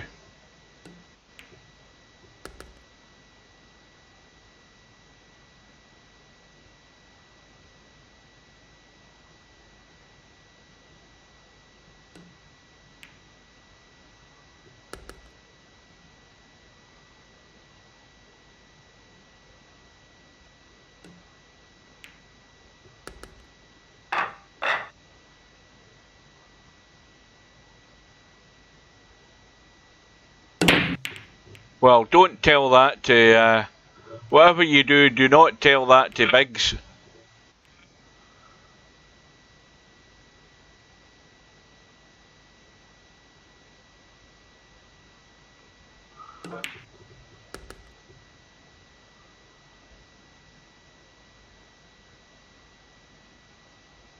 Because that'll annoy him even more. Well, in that case then, who's Shooters Pool Pro then? Don't tell me it's Woody.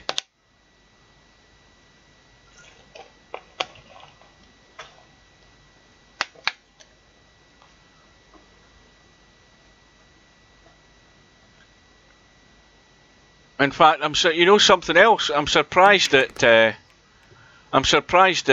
Risk isn't kicking Shooters Pool Pro out the lobby and telling them to go and create a new name, because you're not allowed to have a name that involves another game that's a rival to Virtual Pool 4. Especially if you're not allowed to post a video of a new pool game in the lobby.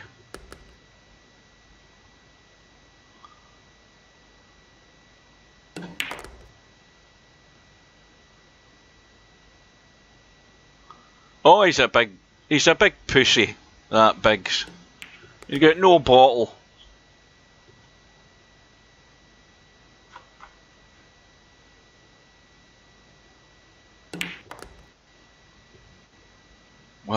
Skybitter again, just to keep in touch.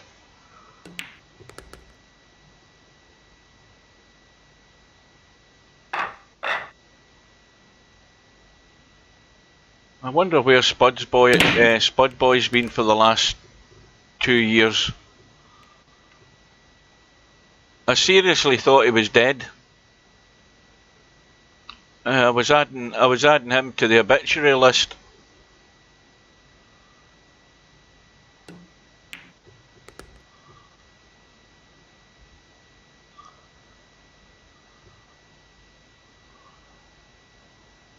Well, he's going to feel humiliated and defiled. The fact that all that Shooters Pool Pro did was say that he was Yama and that was it. He blew a gasket after that.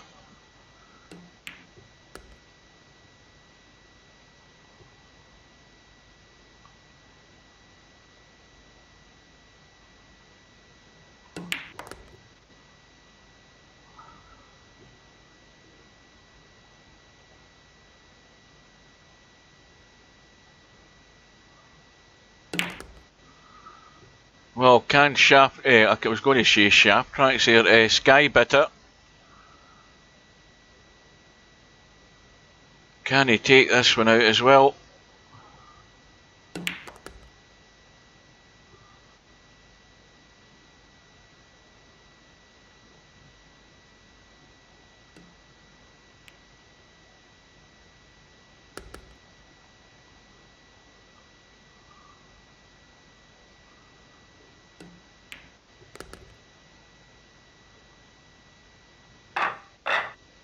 Well, it's back to 3.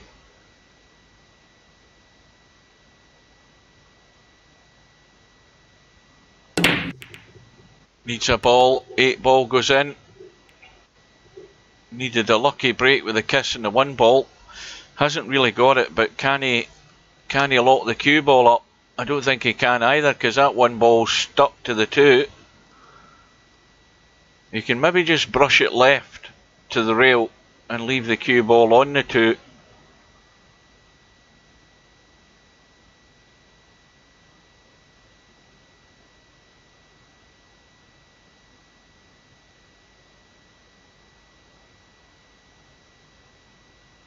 I just thought he'd get shittier because he'd been away playing Shooters Pool. I thought he'd went downhill since he went to play Shooters Pool for a while. And that was far too heavy. Way too much juice on that.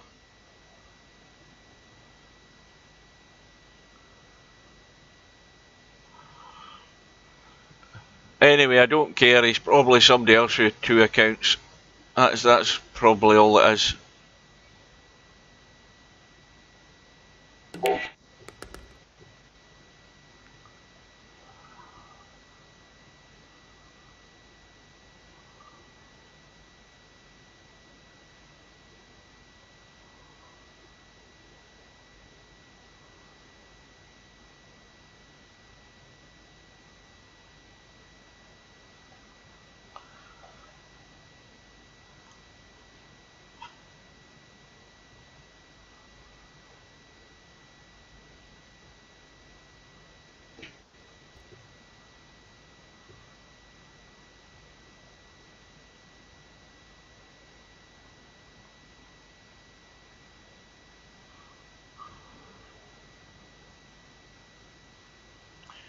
Now, what's Mr. MC looking at here?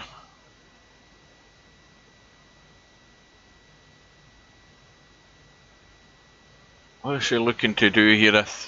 A thin feather in the 3.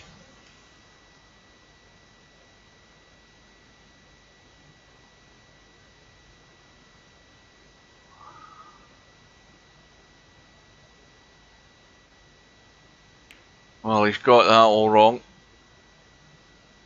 Touch like a sledgehammer.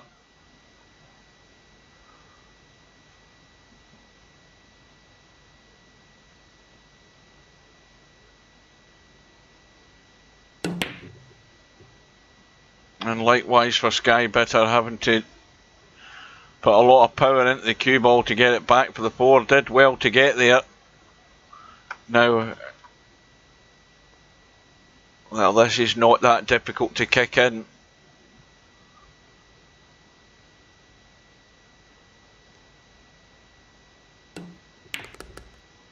And the spin, well, I was going to say the spin does the trick, but, well, the thin cut is still on, but it makes it more interesting.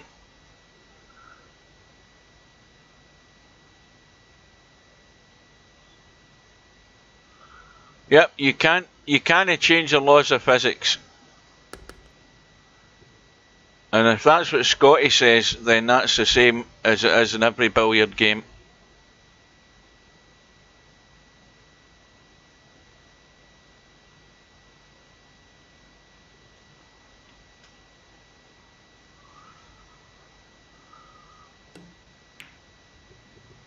Oh, well, here we go. Well, you won't get a better chance than this, especially if you can get out onto the 6. This is tricky again.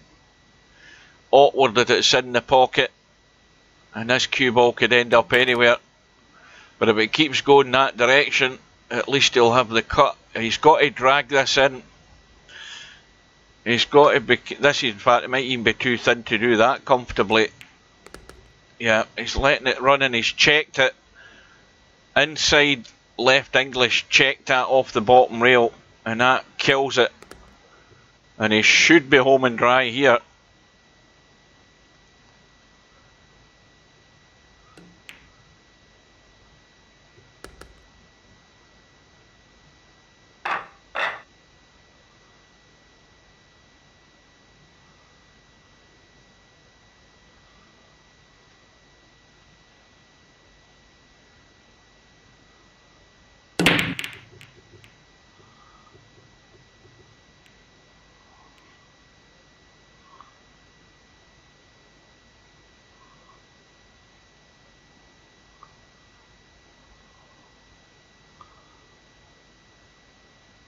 Well, you know what the standard comeback is to Hairpig's comments, don't you, Potman?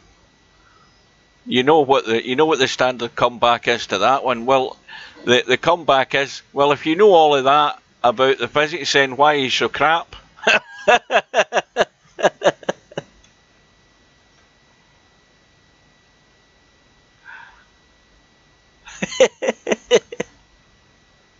That's the standard put down on that one.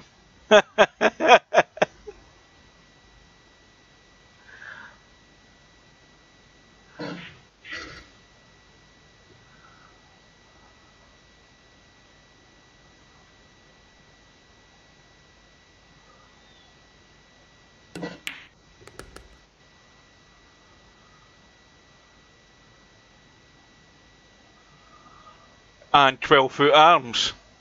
Don't forget that one, semi-pro. He's got the most obscure and weirdest way of viewing Virtual Pool 4 than I've ever seen of any person that I've ever seen a video of in the whole of my 20 years in Virtual Pool. Incredible. I could not believe it. And if he stands by that as the way to go ahead, then he must stand at the corner of the room when he's playing VR pool then. You know, the pool table must be over in the far corner of the room in VR, and he's standing in the opposite corner. You know, with his hand paddle things and extensions to actually get the same effect that he gets in Virtual Pool 4. He goes next door. He goes through to the kitchen. He's standing with a big 56-inch flat screen TV, the computer connected to it, and he's standing through in the kitchen, leaning over the kitchen table playing VR pool.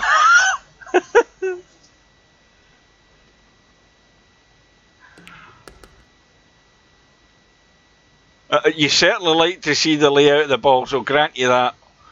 But I thought that's what the overhead view was for. But not that I ever use it. But that certainly gives you a panoramic view of the table, the room, your next door neighbour's garden, everything.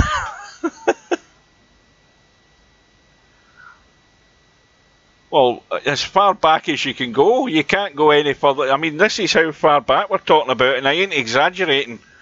This is Potman at the table. I swear to God, that's him. This is him playing a shot from here. That's as far as I can go. I can't go any further than that. You know, that's like 2 tables down from the one that you paid the money for the lights.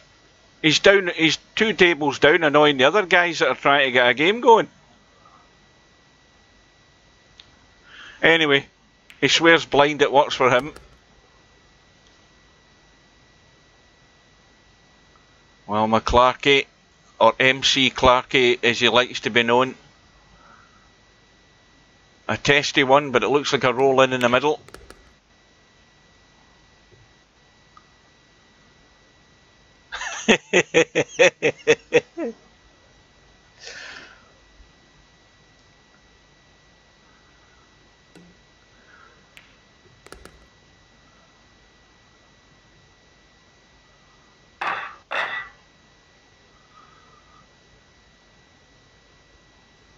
I think I put this, did I put this back to 30?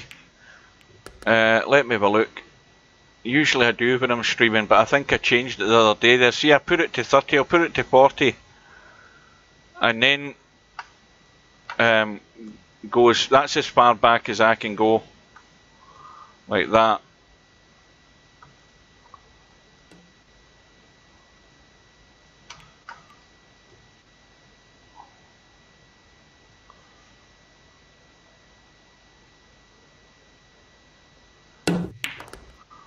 Well, Skybitter, if ever you're going to pinch your rack, you're going to do it with the kick and the 1 ball there. It's going to be another thin cut in the 2. Extremely thin, with a fair bit of pace to get it to move to the pocket. And he's decided against it. How's the safety? It's too heavy. Is it? It might be okay. Then again, it might not be when you look at it from there. Can pot it. Cue ball might be heading towards the 4 slightly, but it should be okay. And McClarky refusing it. Maybe he didn't think he had the potting angle. I thought he had.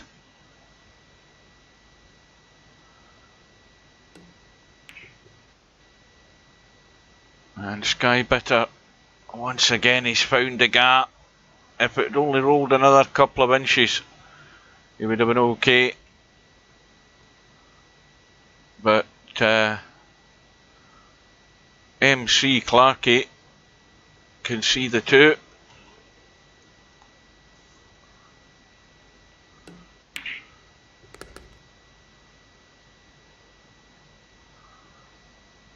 Is it a fixed setting for that VR game, Potman? Can you not change? Well, I suppose with it being VR, when you think about it, you're supposed to be the VR part of it is that you're standing at the table. So I would doubt very much that unless you had a walk back feature in the game like you have in VP4, where you can step back from the table and have a wider view of the table, maybe something like that they could put into it. But with it being VR, I would imagine it's pretty fixed once you're going to take a shot.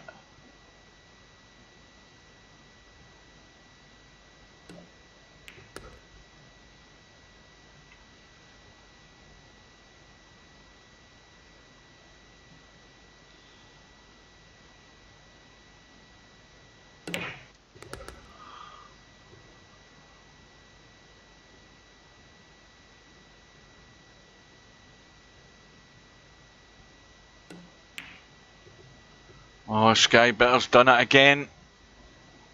And well, this was the same problem we had in the first match. The second player getting chances. Is that going to hang as well? No, and it goes. And Skybitter just can't get within touching distance. he just cannot get those little string of balls together to win the rack. He's fallen short on one of them, and it's costing him each time.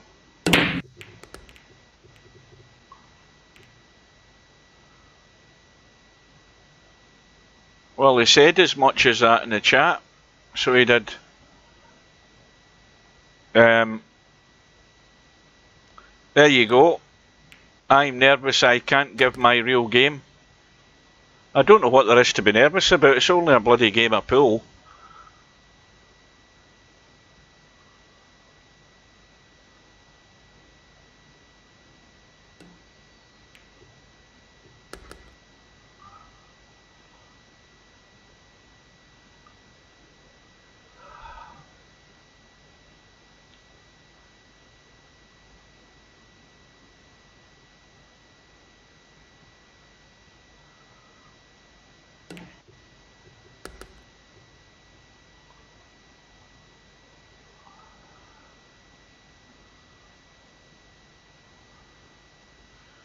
Well, we are just a couple of minutes short of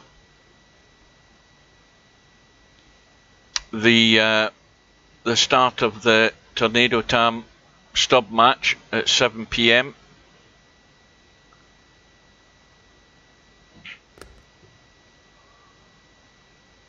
Well, a couple of minutes short of the hour. Is that what I said? I'm not listening to what I'm saying. Well, basically now we've got another hour to go.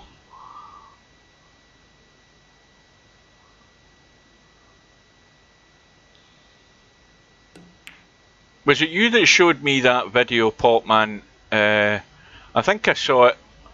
I think I saw it on Facebook a wee while ago, where the two guys are playing on that pool table with it was like a pool table with as if it was water that they were playing on.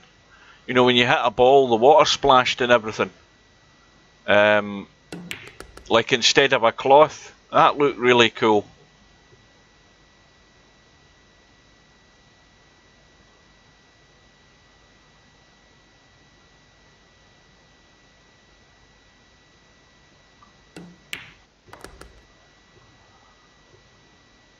Somebody, or it must have been just one of the posts from one of the. It might have been from Pool Is Not Dead. That's one of the pages on Facebook I'm subscribed to.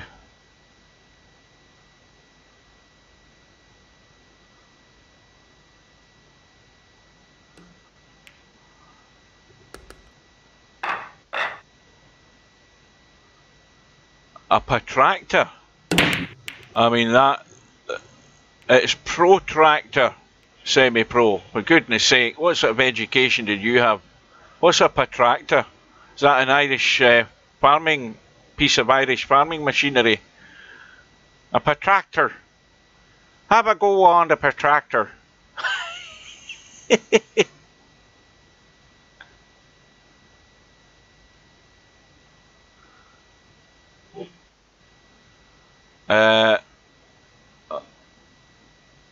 Oh, it's a push out. That's what it was. I was wondering what was going on there.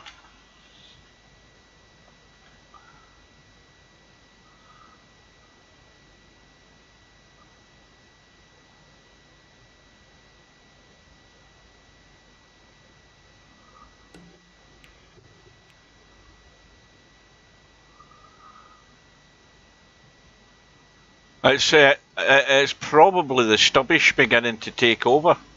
It could be that. Stubbishness affects us all.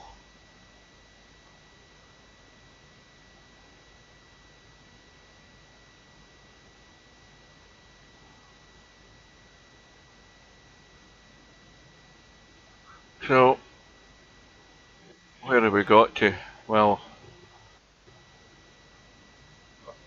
Skybitter still within 3, and he could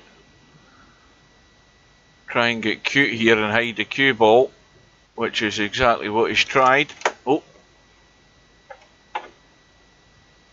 chop my mouse on the floor there. Well, it's going to be a jump escape, but how far can he get the tip of that cue behind the cue ball when he's close to the rail as that?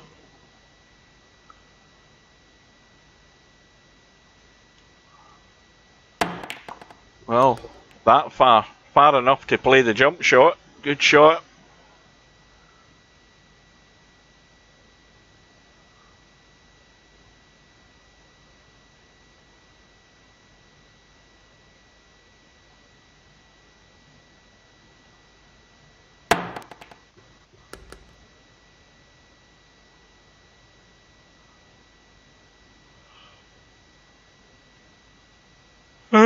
Good evening and well done to Sergeresh.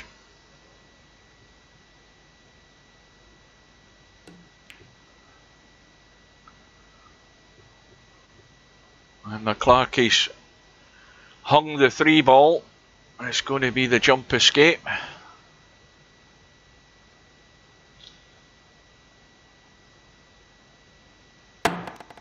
I don't trust wireless anything. And that and the fact that I just cannot be bothered having to have batteries lying about the house to have to change batteries and stuff. I just cannot be bothered with that. I prefer the reliability of a cable. I'm just old time.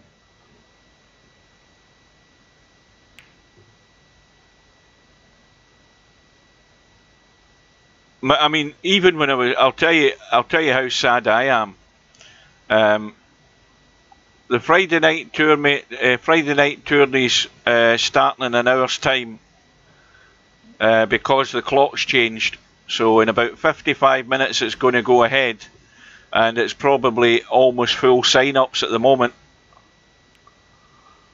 So the tournament would have started in 2 hours' time, but it's actually been changed to keep it at 7 PM because we had the clocks go forward last week. What was I saying? Well, there must be a spot there because his ad's just signed up for it. How many's in it now? Let's have a look. Must be near enough full. Can't be far off it. It's closed.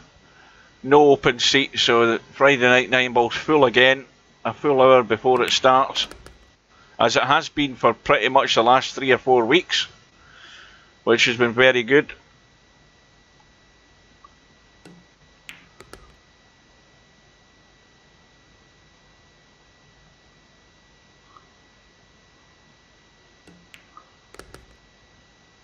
Yeah, that's what I was saying. When I was playing on the PlayStation 3, which has, don't forget, the PlayStation 3 had the rechargeable controllers with the cable. I just used to leave the cable plugged into the PS3 all the time anyway. I totally forgot that they were wireless.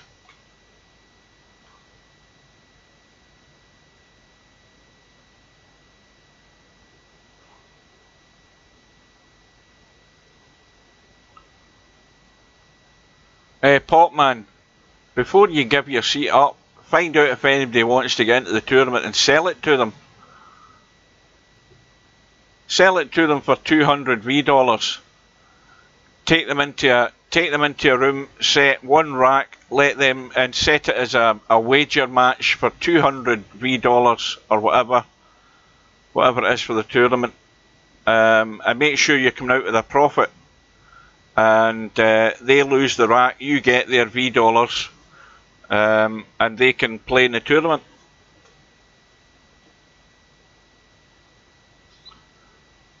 Oh, that's right, it's closed now, isn't it? That's right, I forgot. Once the bracket's set, you can't do that. I should have thought about that before it got full.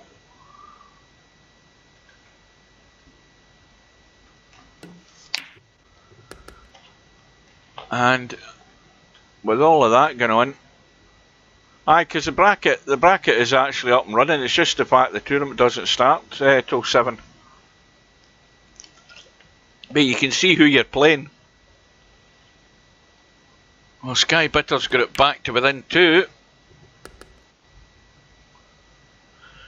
Well, skybitter, you know, he might be nervous, but if his nerves can get any better, he might still be in with a chance here, as he still is anyway, because he's only 2 behind. As long as he keeps in touch, he might get that lucky break that you need, that might make the difference.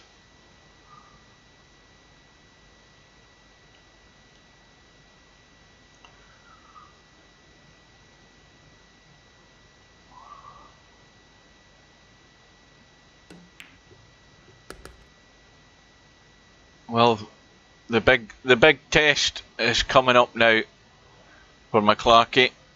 If he can get from the 7 to the 8, and not only that, it's about getting good on the 8. It all looks too easy from here, as it always does, because there's so much space. There's only 3 balls on the table, 4 if you include the cue ball, and it looks as if it's down the right hand side, although he's a bit straight. He might be going forward and around the angles. He's going around the angles to the short side. And how's that going for pace? Well, this is a nerve jangler, this one.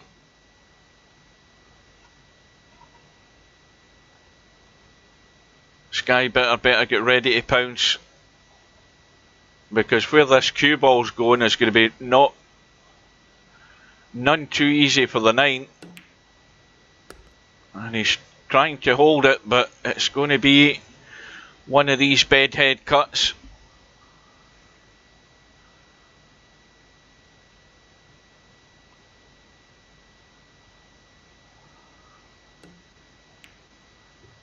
And comfortably home.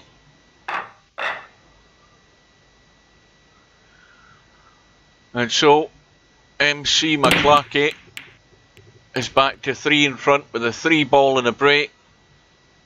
But once again, although you can see the one, he's not got a great shot, but he can certainly play a good safety from it.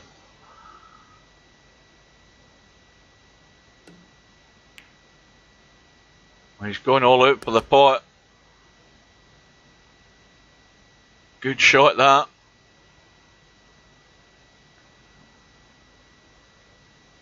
Oh, Brittany B has now changed to Alicia. Or the other way around, I should say. Oh, so it's her sister. What the hell did she want to talk to me for?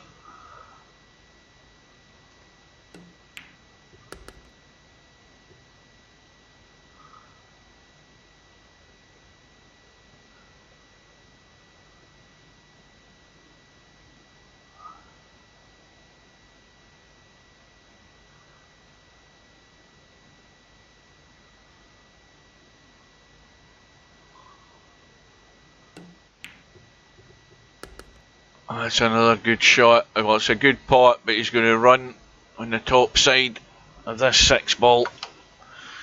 Now what does he do? I mean, this, believe it or not, it will go into the middle, but it's only go right off that point in the far jaw, sort of pocket weight. And he's going to be nowhere near comfortable in the 7 if he does that.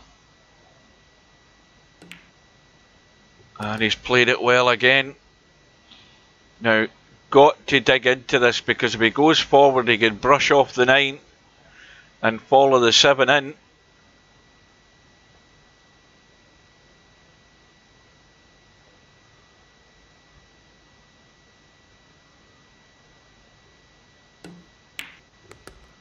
And it's broke off the 9.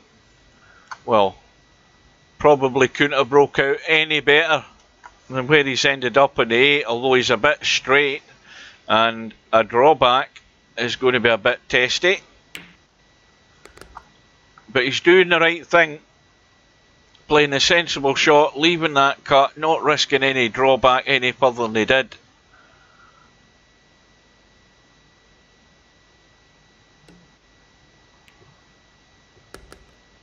And it's now gone to 4. And Skybitter needs to get motivated here. if he gets a chance, that's what it's about, if he's going to get a chance. But McClarky with a 2 ball in the break, sitting nicely in the 1, 3 in the open, 4 over the middle pocket, he should be out.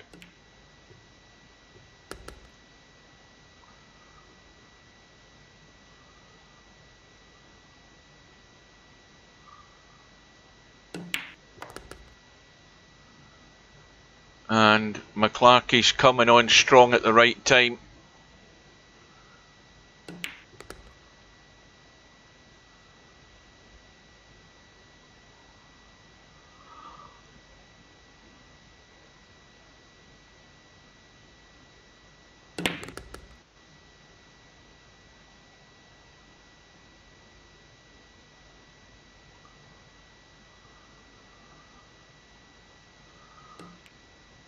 Yes, it does.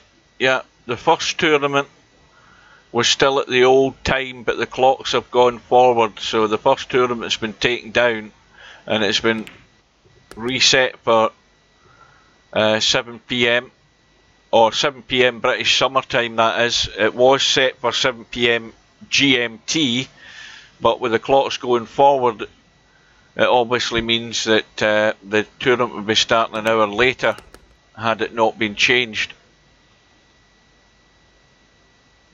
And the tournament is now full, so you can't sign up for it. You've got to get in quick. Mind you, there was about half a dozen people who'd got in quick on the other one, but it was cancelled.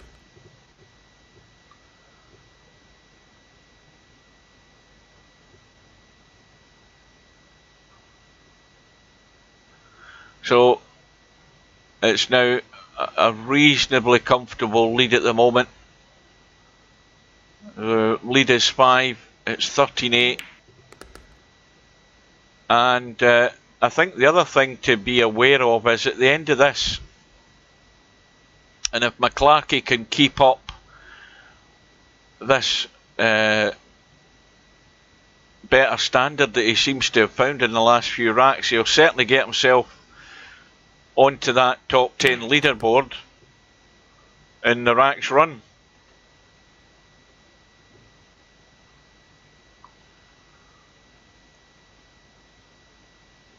Well, the bracket's actually drawn as well, so if you go to the calendar, you can go and see who you play in the first round. Because the bracket's all the bracket's all up there ready for when the tournament goes live, which will be in 45 minutes time. I've had a drink of water and now I've got the hiccups again.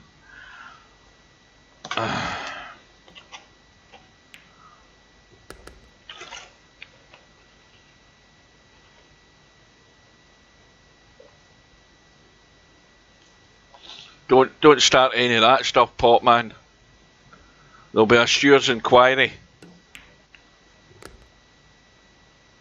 There'll be a steward's inquiry if you start potting more than 2 balls in a row.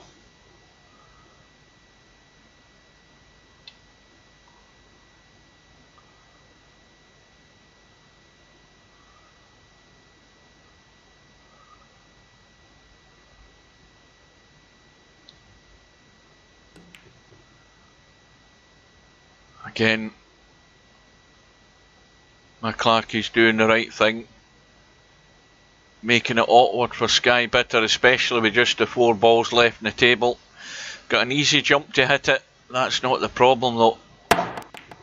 The problem is getting lucky and leaving things safe, and that's just a nice angle in this 6 for McClarky to draw across the table. Avoid the middle pocket if he wants, which he's managed to do. Again, he's got good pace. It's taken him a wee while, but he's found his feet as far as the sort of pace controls going. I'm going to brush into this 9 ball again.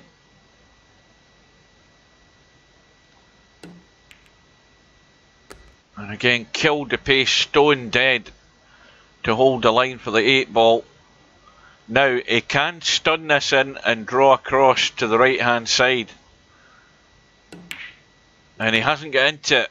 He's just chickened out there a bit. He's maybe tried to leave the cut, but if he got that right, the cue ball would have went that way. He's playing the bank, and it's sweet as a nut. Never a doubt. And played it at the right pace as well. And this has been a... How many is that now? I mean, it's not, they've not all been ran, but he's won 2 or 3 in a row now, McClarky. And it helps as well getting a ball in the break each time. The 6 ball is gone, a shot in the 1. And as long as he stays short on the 8, he's on for the run out here.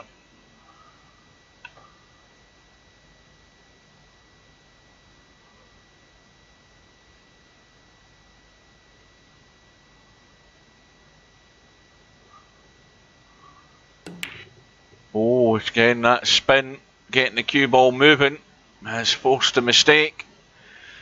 But is Skybitter going to be able to hold himself together with, you know, this is the first chance he's had for a little while. And a vital, well, they're all vital now, especially with McClarky being 6 in front. Skybitter cannot afford to fail on these last few balls. Well, surely if he just drops it in, he can go the top side. Again, he's overhit that. I presume he was trying to play it into the left middle, and he's gone a foot too far, and he's now going to have to bank it or thin cut it, one of the two. And of course the other problem now is the cue ball's running away from the 7.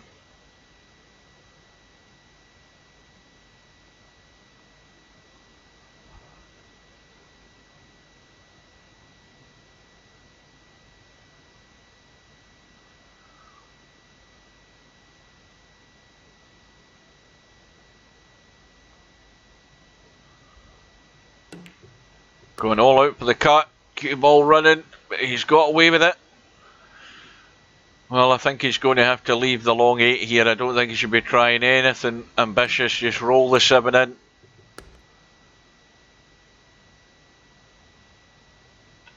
Well, this is no miss, it's got to go.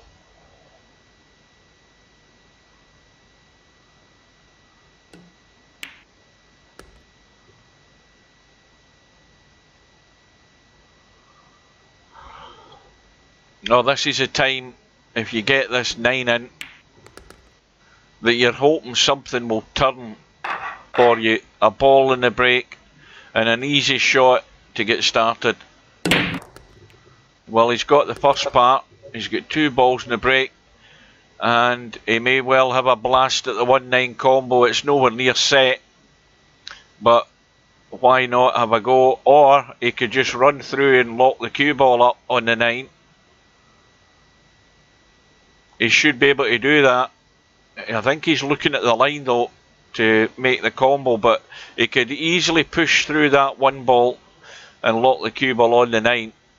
But that one is in a reasonable spot to have a go at this. It's not lined, but this would be a bonus if he could get a quick rack after having won that last one. Well, he's tried his best. Is it going to go safe? Yes, it is.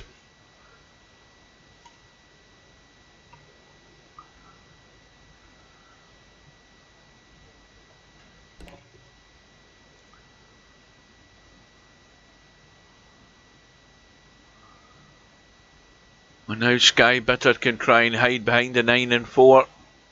Just thin off the 1, off the 2 of the 3 rails, and get in behind the 9 and 4. Well, he's going the other way, but the 1 ball's travelling, and that is not good.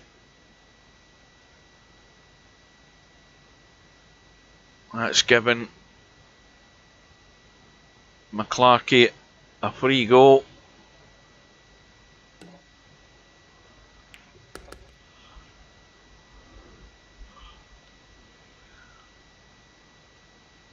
And these are the ones that hurt when you've played a loose safety and your opponent's good enough to run the table and he comes in and does it. It's just another sore one to take when you were in with a good chance yourself of narrowing the gap.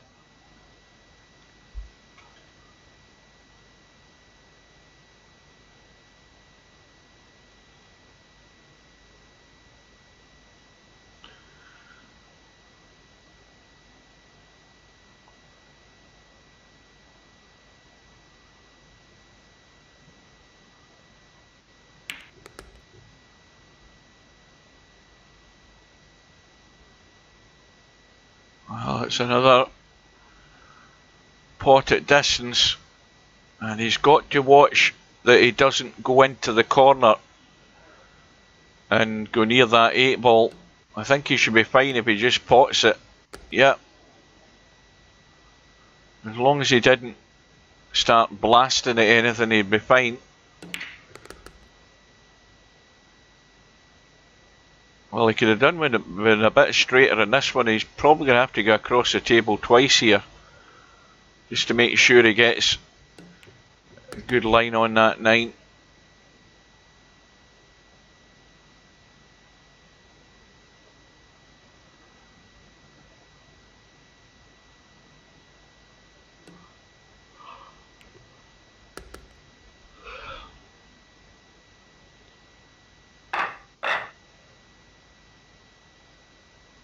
Well, the gap now is a long way, and it's too far, I'm afraid, for Skybitter. Needs an almighty turnaround in fortunes here at this late stage in the match for anything to change.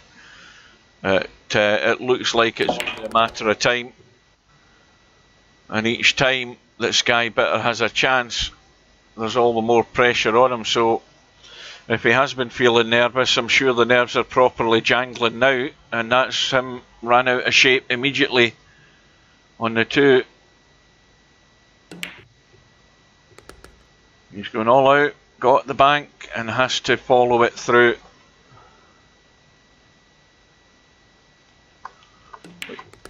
Well, you think it's doing better now than it was 2 years ago, Stephen? I'm gonna need an awful lot of convincing that's true. What makes you think that?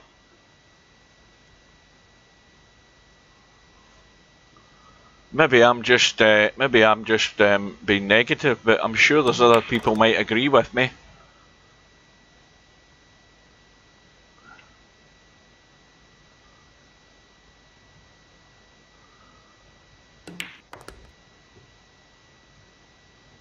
Well, Skybitter has a chance to get to double figures and get back to within 5.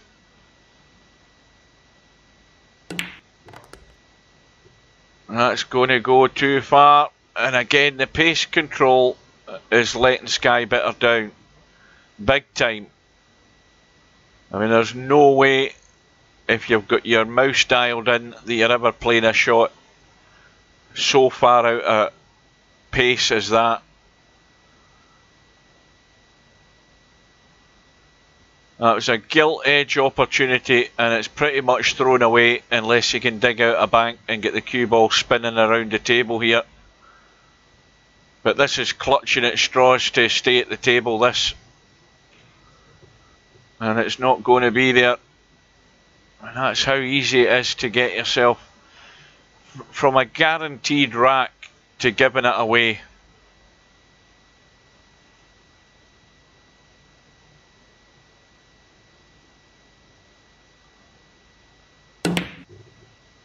And it's things like this where, you know, McClarky's forced into having to play that with power to get to the 9 ball.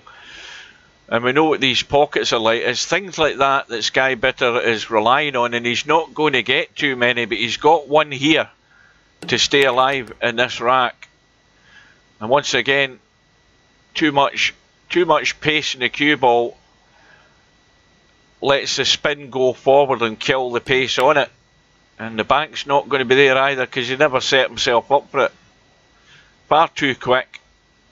Didn't get himself set. And he might be lucky still. He might get another go. This is not easy.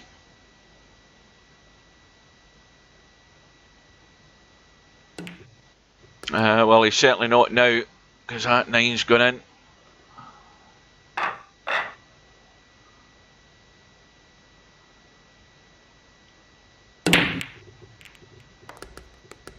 And a couple of balls in the break.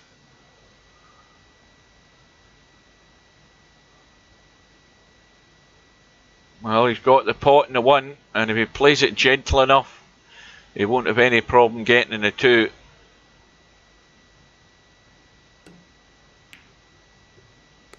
Again, that's another good pot at distance.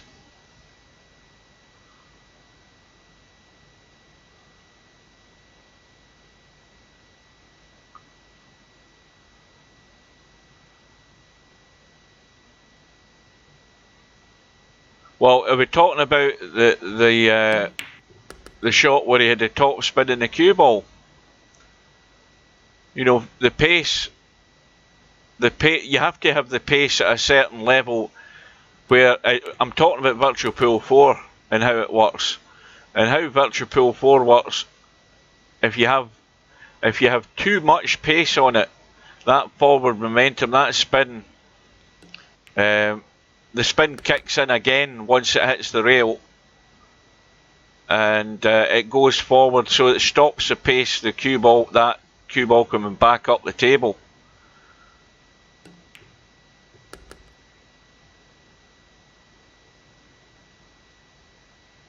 Oh, I mean, the thing is, if you put side spin on in VP4, it's certainly, let's just say it's a wee bit more exaggerated effect, but it can affect that by changing the what is it, the grip and the rails and all of that stuff. If we can go and amend all of that. I mean, personally, I think that the tournament table in VP4 is still too slow. I've always thought that in comparison to watching live stream tournaments, proper professional tournaments on Sky and stuff like that, I don't think the table's quite fast enough.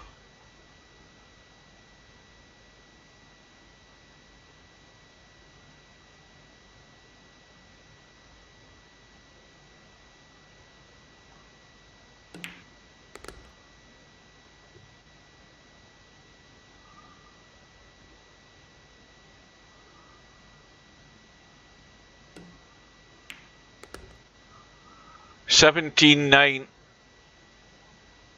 Well, it's now a Mount Everest.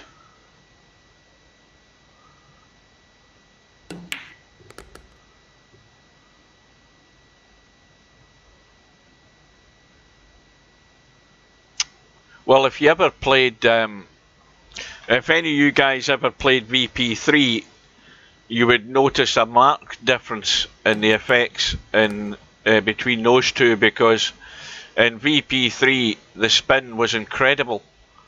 I mean, loads of times, if you were playing Cowboy in VP3, Cowboy was notorious for it. You could have, you could have the one ball there, and you could bank the one ball with loads of top spin, and the cue ball would do this straight into the pocket every time. Larry will tell you that, and it was really, really exaggerated in VP3. You could do all sorts with the cue ball then. So VP4 is a vast improvement on what VP3 was.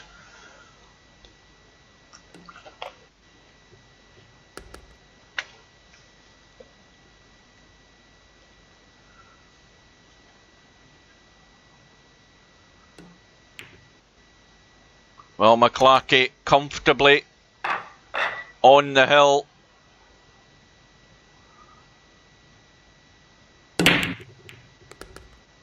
And a ball in the break, another ball in the break, another ball in the break. He's doing it the quick way, he's in a hurry. The 2, the 5, the 8 have gone, the 9's hanging over the middle pocket. Admittedly, the bottom side of the middle pocket. And he's now straight in the 3. Just drop it through to the rail. And out. Now, what's he done here? Well, he can just run to the side rail, drop the 6 in. Or I should have said off the side rail. Although the angle's good. Just come over, miss the 9 ball. In fact, if he'd hit that hard enough, he'd have knocked it in. So, we'll have a look at the stats update. There might not be a major change on it because we've had a couple of matches today.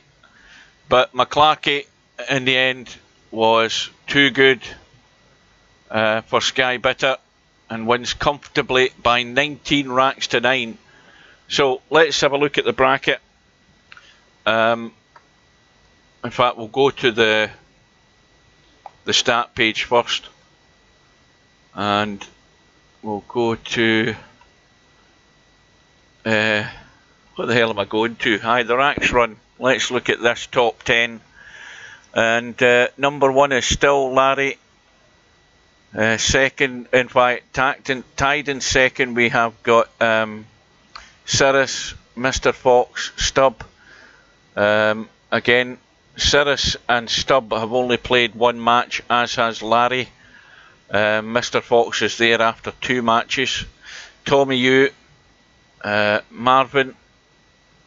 Well, Marvin, he's a new one on the board, is he not? Am I just imagining that? Dubrovnik, how many is that? 1, 2, 3, 4, 6, 7, 8, 9, 10. Aye, McClarky's just outside the top 10 with 4. Yeah, and Popman's now down to like 12th now. So that I think Marvin has got himself onto the board with 5. Larry's still at the top, so they're all chasing Larry down. Right, so now we can go back and have a look at the bracket. What I'm going to do is I'm going to take a break and get set up for the evening session. And the first match is going to be at the top of the hour. And if we look from the top down, we can see that Jose and Bill are going to go on Saturday night at 10 PM. I'll be in bed, so good luck to them. And on Saturday night at 8 o'clock, we'll have Albinario and Bankster. I'll be there for that one. McClarky is through to play Sergeresh. That'll be interesting because I've never seen this guy. And he won his match, his first round match, fairly comfortably, and he got himself onto the leaderboard. Yeah, well played, Matt. And Snake Eyes is still waiting on. This will be a forfeit. This, the Reed man and Eric. Hazard is there in round 2. As You Wish and Danny. Danny has been in the lobby. I've never seen As You Wish. That may well be a forfeit as well. But maybe either of them don't know how to send proposals. And they don't have enough sense to ask somebody to help them. We've got Larry and Popman tomorrow night at 7. So we've got Larry and Popman at 7. And we've got Albinario and Bankster at 8. And Mr. Fox through to round 3. VP Monster is waiting on the winner of Cobra and Wanwa, which is tomorrow night. Tonight. At 8:15. And Tommy Yu through to round 2. And there's another match we're waiting and getting arranged. LS3 and Circuitry. Still nothing on that. We've got Bedhead set to play Linus in round 2. And then the first match tonight at 7 o'clock is Tornado Tam against Stubb. And there is also, no, that's April the 10th, isn't it? That's a long way away. I think that is us for this evening. So with that, folks, it's going to be a short goodbye. And I'll be back just before 7 o'clock for the first match of this evening. The second round match between Tornado Tam from Scotland and Stubb from the USA. So we will see you soon, and I'll bid you goodbye.